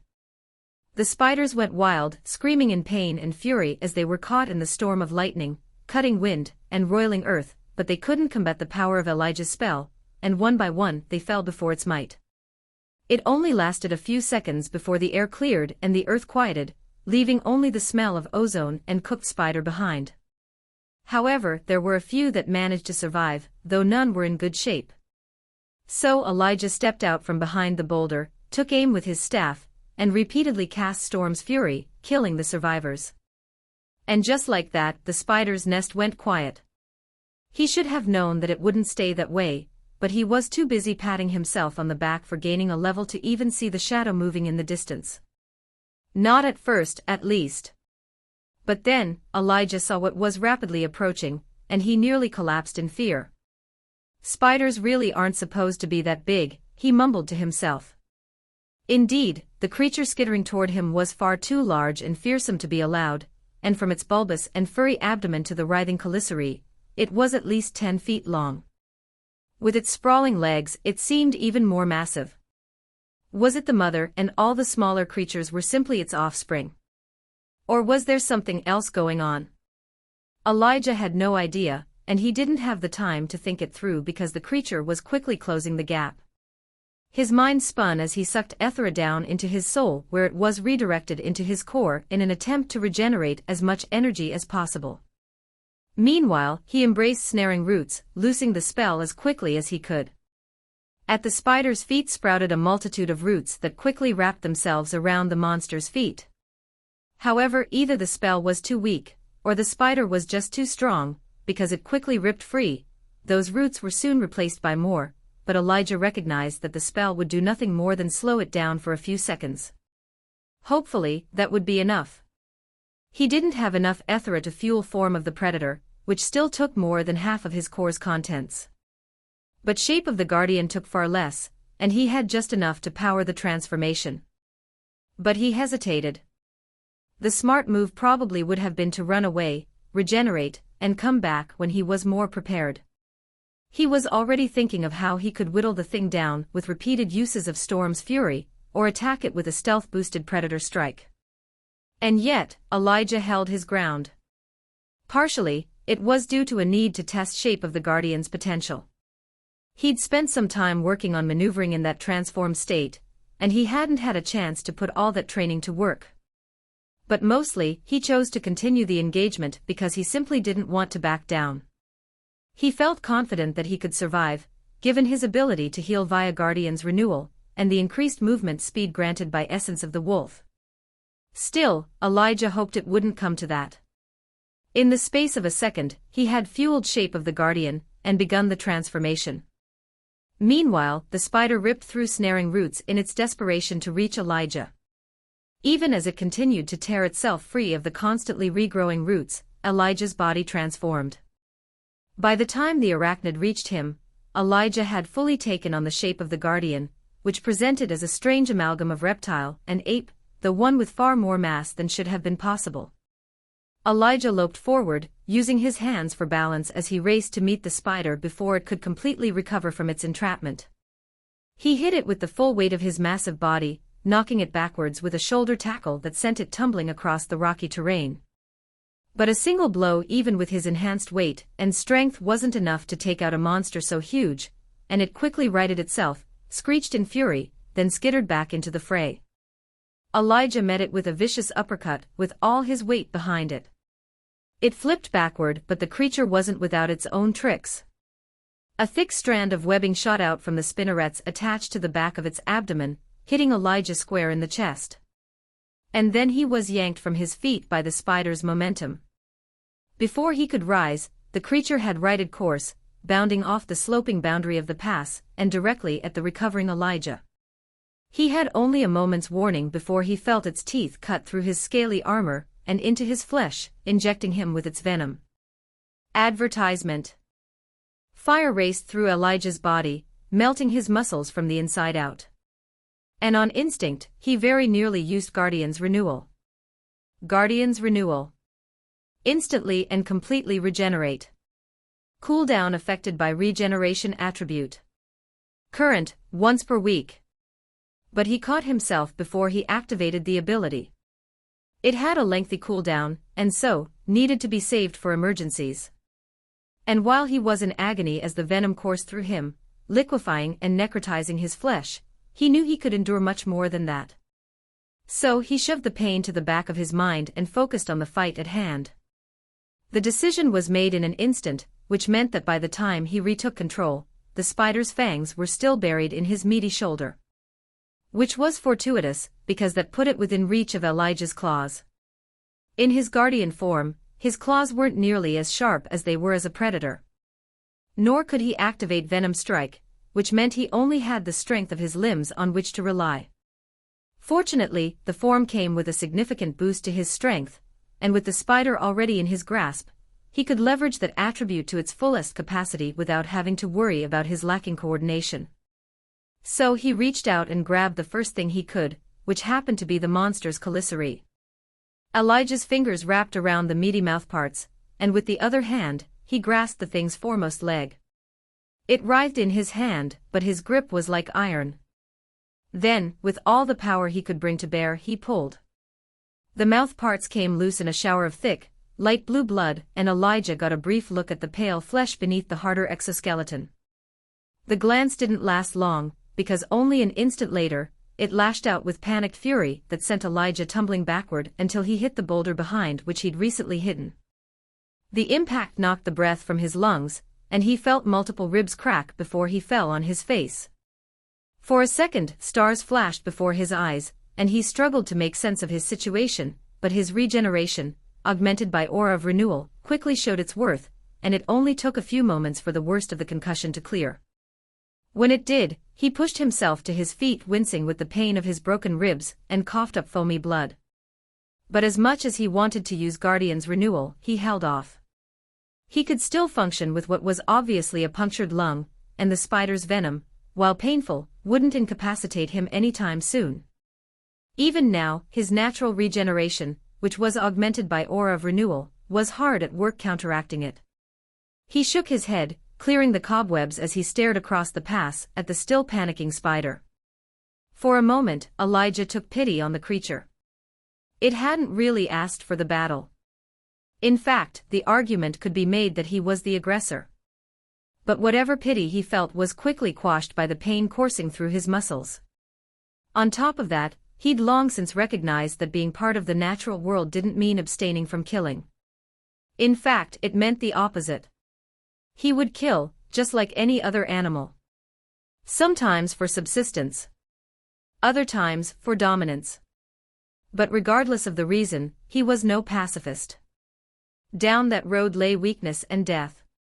And yet, just because he was resigned to the necessity of killing, it didn't mean that he wanted to watch the creature suffer. So it was with renewed determination that he stepped forward in an ape-like gait, though after the spider's venom had robbed him of most of the mobility in his right arm, it was a bit off balance. As he turned his approach into a charge, the spider mastered its panic and skittered forward to meet him. The resulting clash was titanic, and Elijah felt it rattle his teeth. Beneath its fur, the spider had the benefit of a chitinous exoskeleton protecting its most vital parts. Elijah still had his scales and high constitution, but it wasn't nearly as durable as the spider's natural armor. But armor or no, the force each combatant could bring to bear was monumental, and soon enough, the sound of cracking carapace filled the air as Elijah hammered his fist into the monster's head and thorax. Meanwhile, it used its own legs like spears, jabbing them into Elijah with ruthless precision. The first time Elijah had used Shape of the Guardian against Cabot, the gnomish berserker had been largely incapable of penetrating his scales. That wasn't the case with the spider, which was far and away more powerful. Elijah had no capability of determining another entity's level, but he knew that, on the most basic of levels, the spider was more powerful than him. In fact, it reminded him of the guardian orca he'd fought back in the Sea of Sorrows, though that context didn't really do it justice, given that Elijah himself had grown more powerful since then. In any case, he didn't have time to think about relative power. Instead, it was all he could handle to simply endure the spider's attacks while trying to punish it with his own. But gradually, he found himself losing ground. Bit by bit, the venom, combined with the spider's persistent attacks, wore him down. However, Elijah did plenty of damage of his own, and though the spider was clearly winning the battle, doing so required that a steep price be paid. To Elijah, it felt like some of the old heavyweight boxing bouts he'd seen growing up. Just two powerful fighters trading blows until one simply outlasted the other. As a spectator, those sorts of bouts turned into gruesome, awe-inspiring displays of perseverance, and as a participant, it wasn't so different, save that he traded off for exhaustion. Long minutes passed as the pair hammered one another with blows that would crack boulders, and yet, neither backed away. With the understanding that to lose was to die, neither even considered concession. Instead, they both threw everything they had into the fight, and soon enough, the minutes passed into more than an hour. On both sides, endurance began to lag, and the blows lost some of their impact. And yet, they both persisted, harnessing every ounce of their waning strength in the effort to dispatch the other. Blood red from Elijah and light blue from the spider flew as flesh was rent, and slowly, the gap between the two widened. With fatigue mounting, Elijah found that he could avoid fewer and fewer blows. The spider slowed as well, but at a much more gradual pace. The writing was on the wall. Elijah had picked a fight he couldn't win. For a moment he considered fleeing. If he used everything he had in an all-out assault, he could get enough room to dash away. The spider might follow, but Elijah was banking on it retaining some of its instincts. Spiders favored ambush as a hunting method, and as such, they were poor pursuers. Elijah could only hope that the mutated version before him was hampered by those same limitations. Yet, Elijah hesitated, and for one simple reason, he wanted to win. But was winning a battle worth the increasingly real risk of death? Sure, he could probably use Guardian's renewal and win the fight. But was it worth using an ability with such a long cooldown? No. Despite his current form, Elijah wasn't some heavyweight brute meant to trade blows with enormous and powerful monsters. His strengths were rooted in his versatility. And he chastised himself for forgetting that. So, without further hesitation, he altered his strategy. Instead of returning the spider's assault with attacks of his own, he started looking for openings. And soon enough, one presented itself, and he pounced, grabbing hold of its legs, and, harnessing every point of his strength attribute, heaved it off the ground. Then, he spun like he was an Olympic hammer thrower, and tossed the spider into the distance. In the past, he might have followed that attack up with a charge and a heavy blow. But with his new strategy in mind, Elijah did the opposite. He pivoted, then sprinted away. The off-balance spider gathered itself for pursuit, but by that point, Elijah had already begun his descent down the pass. There was no way the monster could catch him, especially when, around 30 seconds later, Essence of the Wolf kicked in, increasing his movement speed by 20%. Soon enough, the spider recognized the futility of its pursuit, and gave up on the chase. Still, Elijah kept going for a little while longer until, at last, he switched back to his human form and cast Healing Rain. It soothed his injuries and served to counteract the venom coursing through his body, but the spell wasn't nearly strong enough to heal him in any reasonable amount of time. So he used Touch of Nature, harnessing his Ethera to send life-giving vitality throughout his injured body. The first cast only served to stop the bleeding from the multitude of wounds Elijah had sustained. However, he had plenty of Ethera to keep going, and after the sixth cast, the spider's venom had been nullified. It took a few more to reverse the damage it had wrought, but Elijah kept at it until, with only a third of his Ethera remaining, he had brought himself back to perfect health. And this time, he hadn't even added any new scars to his collection, which was progress, as far as he was concerned. He sat near a scraggly tree, and focused on his mind, funneling Ethera into his soul. As he always did, he pushed against the boundaries of his cultivation, forcing the aperture ever wider. According to the basic guides he'd read, that was the accepted method to prepare the mind for the next stage of cultivation. But while Elijah would take any improvement he could, he was more focused in regenerating the energy in his core a little more quickly. So he cleared his thoughts and pulled as much Ethera into his system as he could, and over the next half hour, he regained enough energy to fuel Shape of the Predator. So, after only a few more minutes, he wanted a little buffer in case he needed to shift back into his human form, and cast a quick heal. He embraced the spell and transformed himself into a scaled panther. Once he'd assumed that form, Elijah used Guise of the Unseen, then stalked across the pass, and returned to the battleground he'd left behind a few hours before. After his use of Calamity, the earth had settled, but the smaller spiders' corpses as well as the remnants of their prey remained. Elijah spent the next few minutes watching for movement, but he saw no sign of the larger spider. So he padded forward on silent feet, and sniffed at some of the drying blood it had left behind. That familiarized him with the scent, so he had no issues following the wounded spider's trail up the pass and into a large cave. There he found the monster curled into a ball. Gossamer webs coated almost the entirety of the cave's interior, and Elijah knew enough about spiders to recognize the danger that represented. Even if it wouldn't catch him like it would smaller prey, if he stepped on that collection of webs, he would almost assuredly alert the spider. And that would ruin his plans. So with slow and delicate steps, Elijah silently stalked through the cave. With his heightened dexterity, he had almost perfect control of his body, especially when it came to something that, from an instinctive perspective, came so easily to the scaled panther form, so while it took time, Elijah's progress was never in question. Once he drew to within a few feet of the injured spider, Elijah took a few moments to simply admire the creature for what it was. He'd never been much of an arachnologist, but he'd have been a fool not to acknowledge how impressive spiders were. The one in front of him was even more so, and not just because of its size. It wasn't difficult to imagine that it had ruled the pass ever since the world had been transformed, and it probably would have continued to do so if Elijah hadn't come along. In a way, it was sad, the loss of such a magnificent creature. But such was the law of nature. Maybe he could have simply let it live.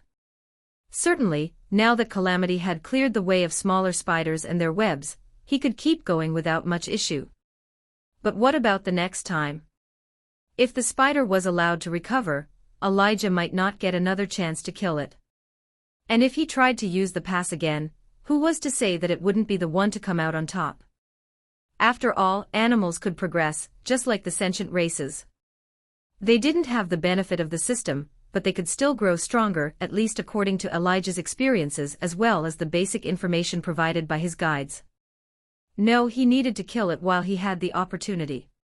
So, after using Predator Strike and Venom Strike, he pounced. With his strength and the enhancement provided by the first ability, his claws went through the creature's head with comparative ease. Still, though, it didn't immediately die.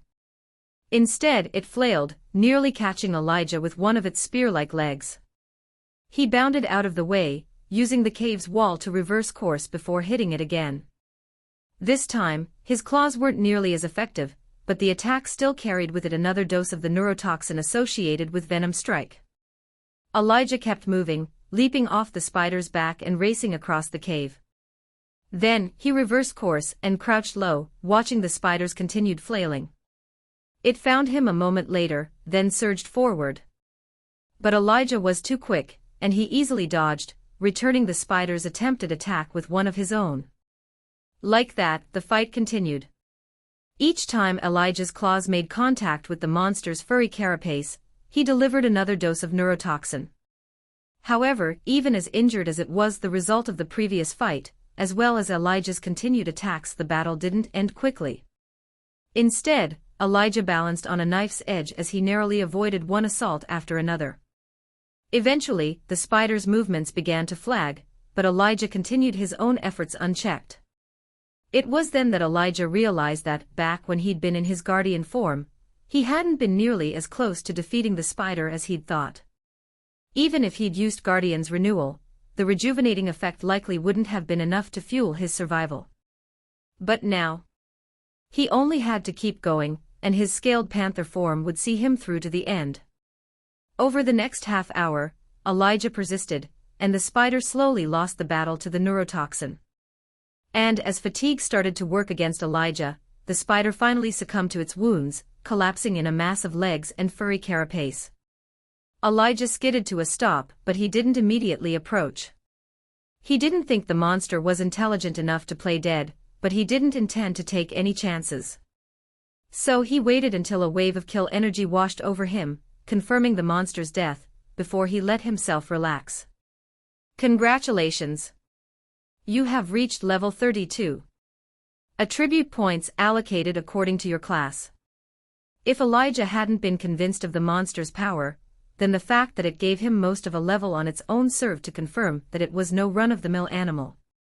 But for now, he was more interested in the next notification he expected. However, when it didn't come, he realized that his assumption that he'd get a new spell at level 32 clearly wasn't accurate. So, it was with a little disappointment that he left the cave and continued on his way. The spiders weren't the last threat Elijah faced as he traversed the pass, but they were the deadliest. Along the way, he ran into a couple more Vox, which he dealt with accordingly, but he avoided any other dangers, aside from those posed by the terrain itself. On more than one occasion, he was forced to climb up or down steep cliffs or leap across gaping chasms, but in every instance, he proved up to the task. And then, days later, he finally began his descent. It took a further couple of days to reach the other side of the mountain range, and when he did, he found himself back in the woods. However, instead of the temperate rainforest with which he'd grown accustomed, he'd come to a boreal forest, with tall pine trees and rocky terrain peppered with a multitude of placid lakes. The temperature also experienced a significant decline, though Elijah wasn't certain if that was due to the regional climate, or if it was winter tightening its grip. Whatever the case, he keenly felt the cold, even with the advantage of his animalistic endurance and inflated attributes. That prompted some experimentation with Ward of Seasons. Spell. Ward of the Seasons. harnessed the power of the seasons, increasing resistance to elemental damage, water, earth, fire, air. However, to his disappointment, the augmentation did nothing to cut the cold. According to his guides, that sort of thing wasn't unnecessary, and the spell had never been meant to abate environmental effects. Instead, it was intended to protect him from hostile spells. Still, he'd hoped that it would prove special, and he was sorely disappointed when it did nothing to protect him from the cold. Hopefully, it would prove useful in the future. The forest itself, which had distinctly less undergrowth than the tangled mess he'd left behind, was much easier to traverse, though, so he made good time as he slowly left the mountains behind. The whole time, he kept a keen sense of his island in the back of his mind. He was ready to teleport back via Ancestral Circle at a moment's notice.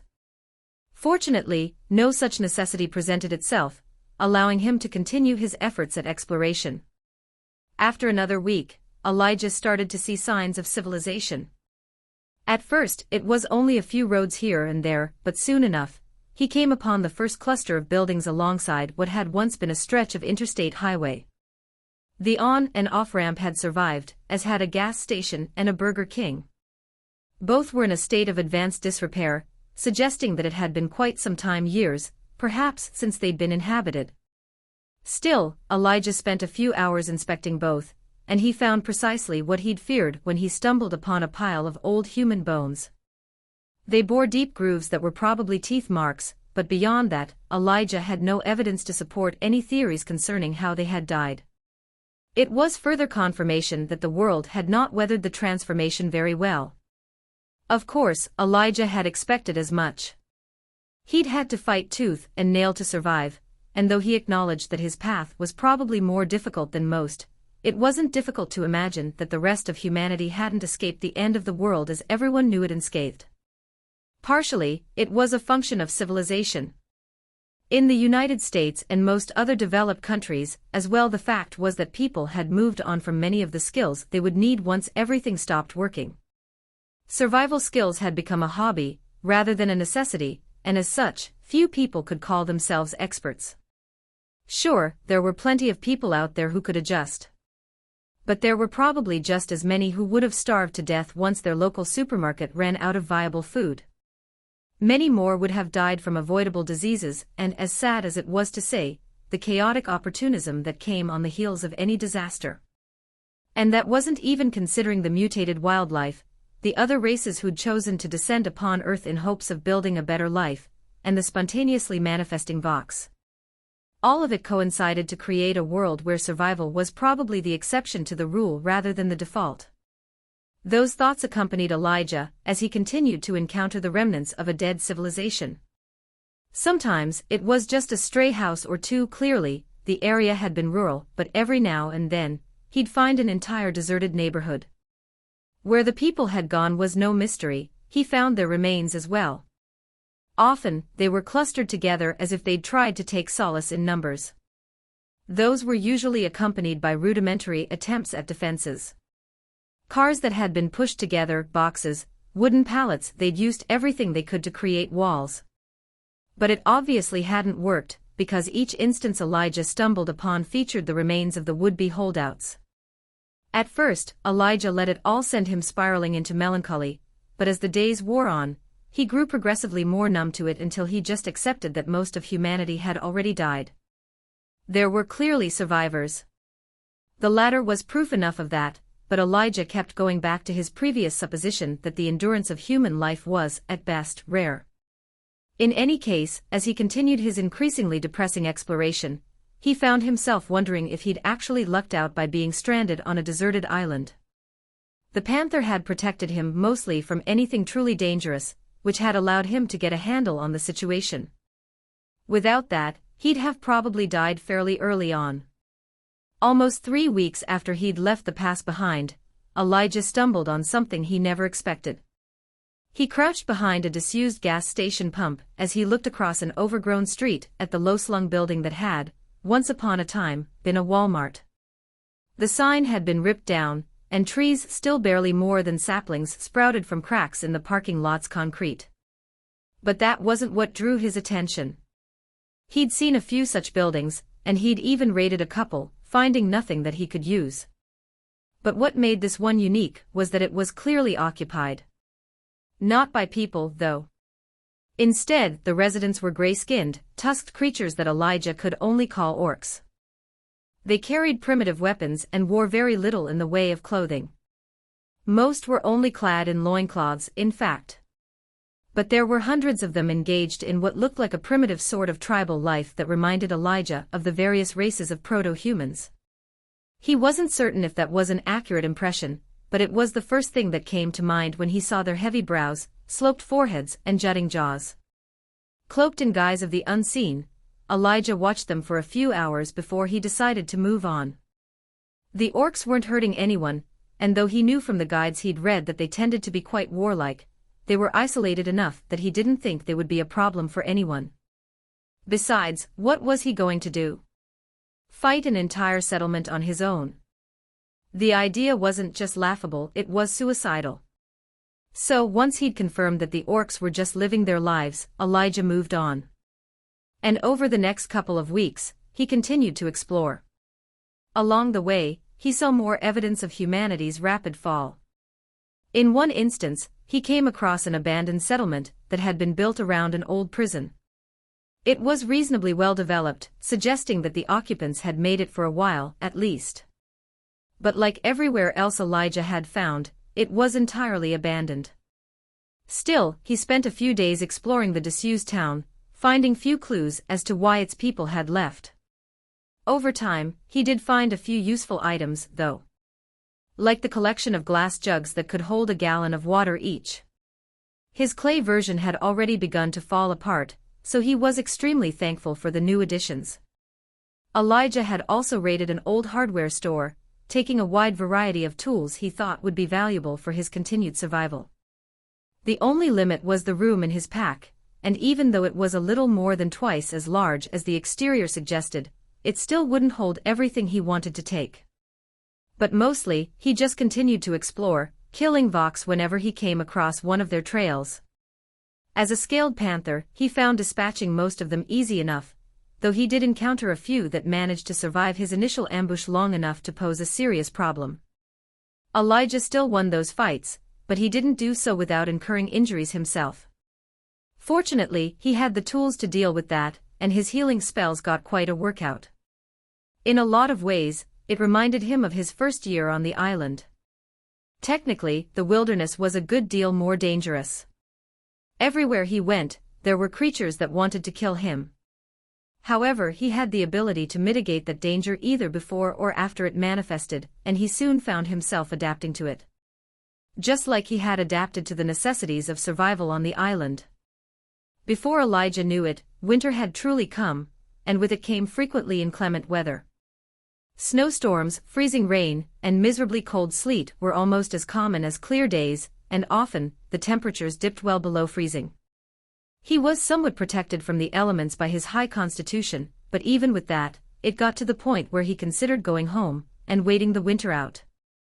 In fact, he was on the verge of making just such a decision when, at last, he reached the settlement that had been listed on the branch's regional map.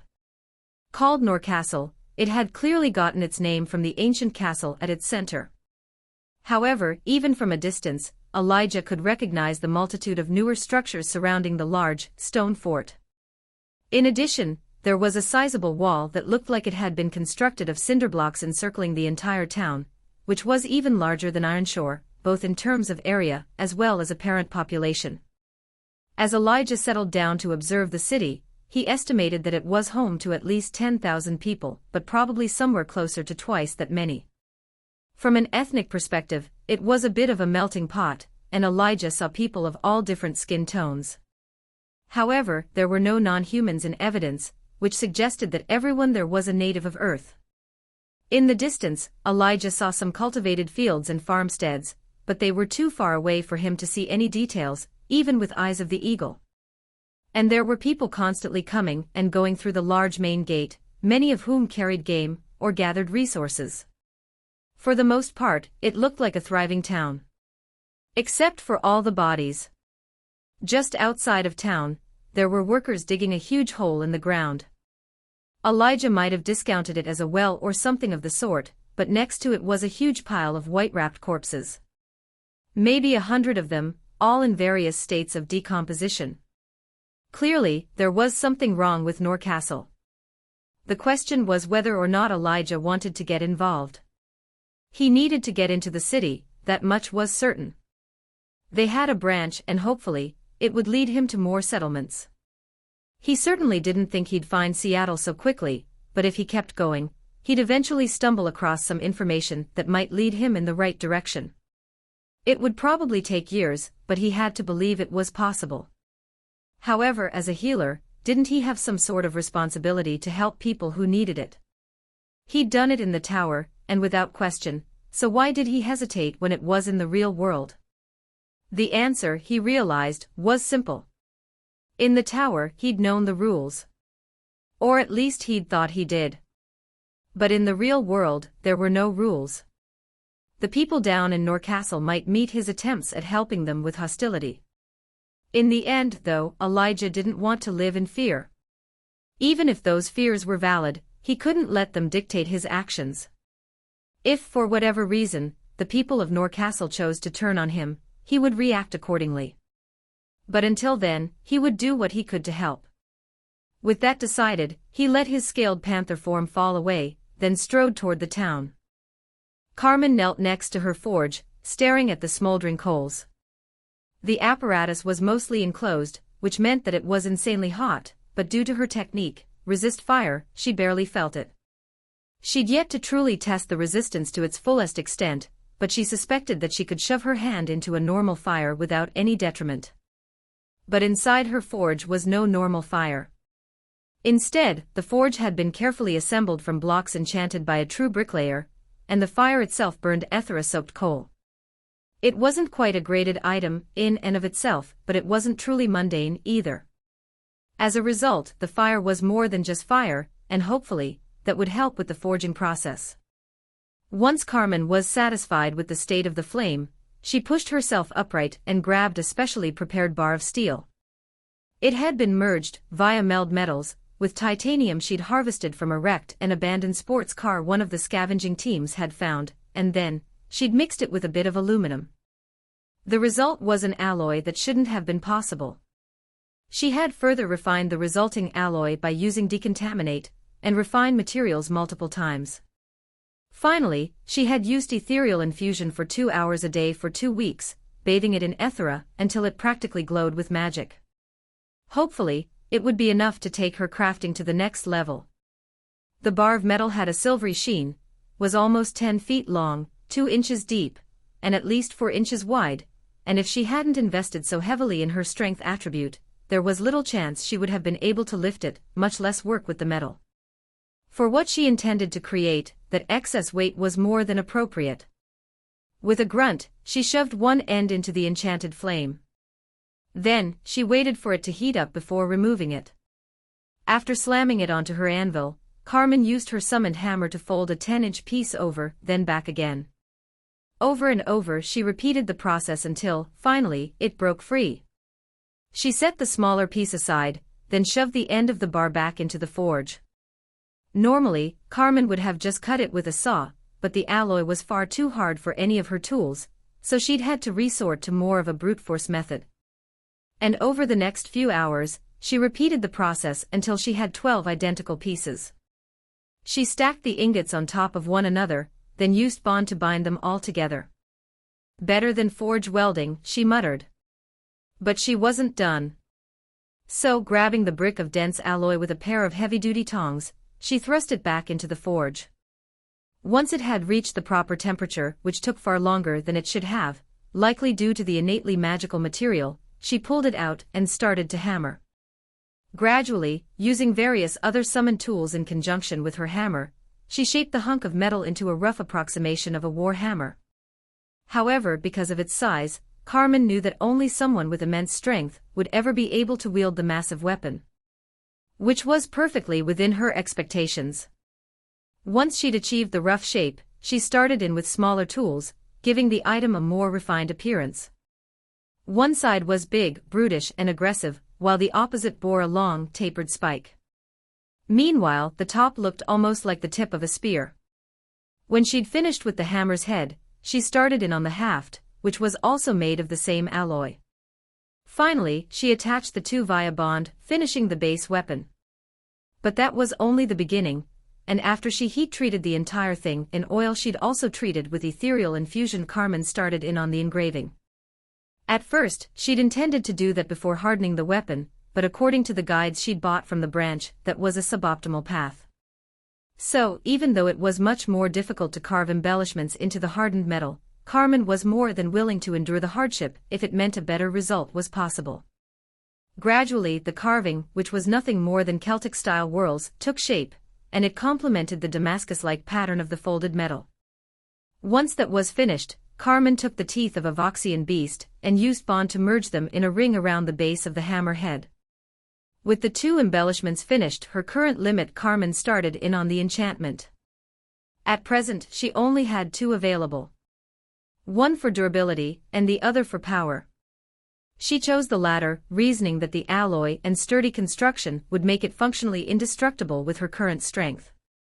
Finally, she wrapped the grip in supple leather she'd gotten from a local leather worker, finishing the weapon. Congratulations! You have created a unique item destroyer. Overall grade, simple, low. Enchantment grade, F. Finally. Carmen sighed.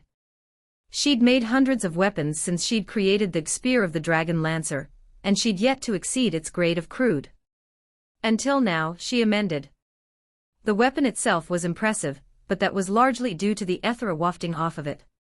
From a visual perspective, it was primitive and brutish. But that suited Carmen just fine. It was a weapon meant to kill, and in that endeavor, it would be very effective. I suppose congratulations are in order, came a voice from the forge's door. Carmen whipped around, hefting the hammer in a fighter's stance.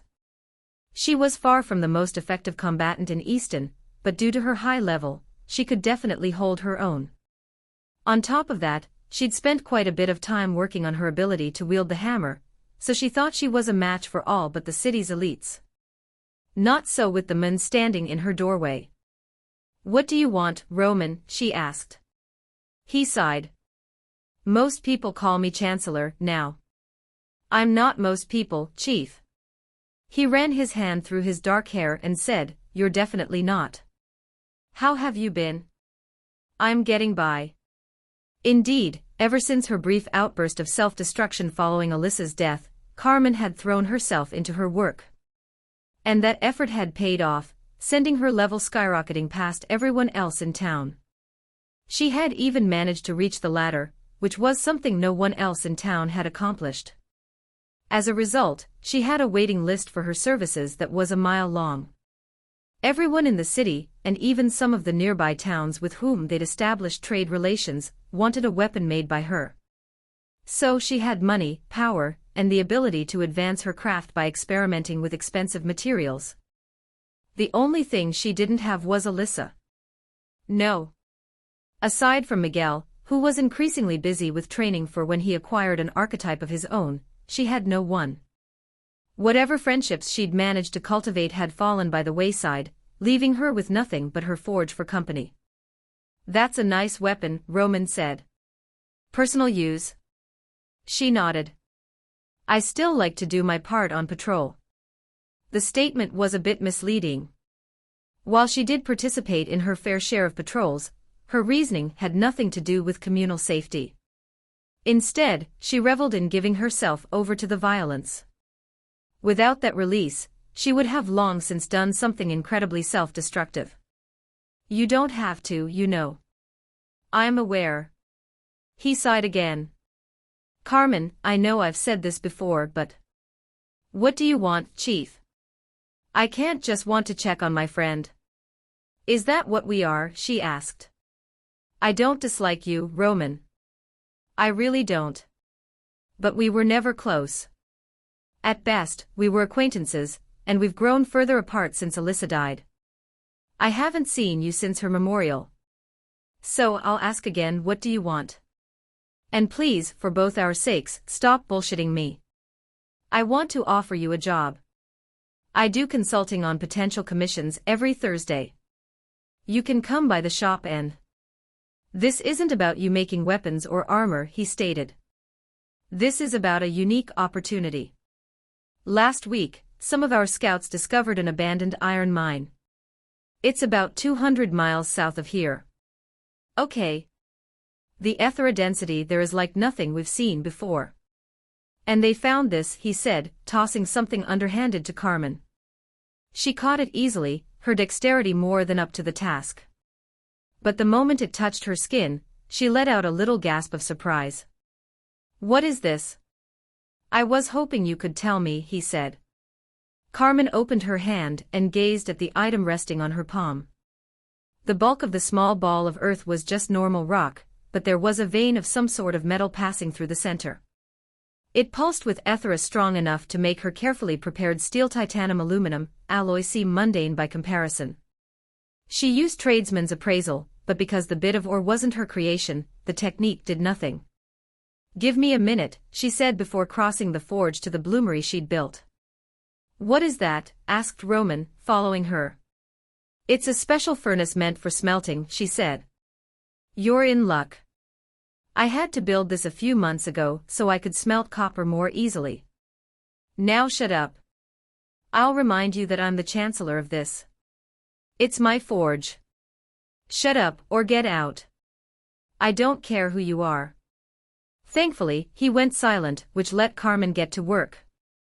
The process of smelting wasn't nearly as complicated as most people thought.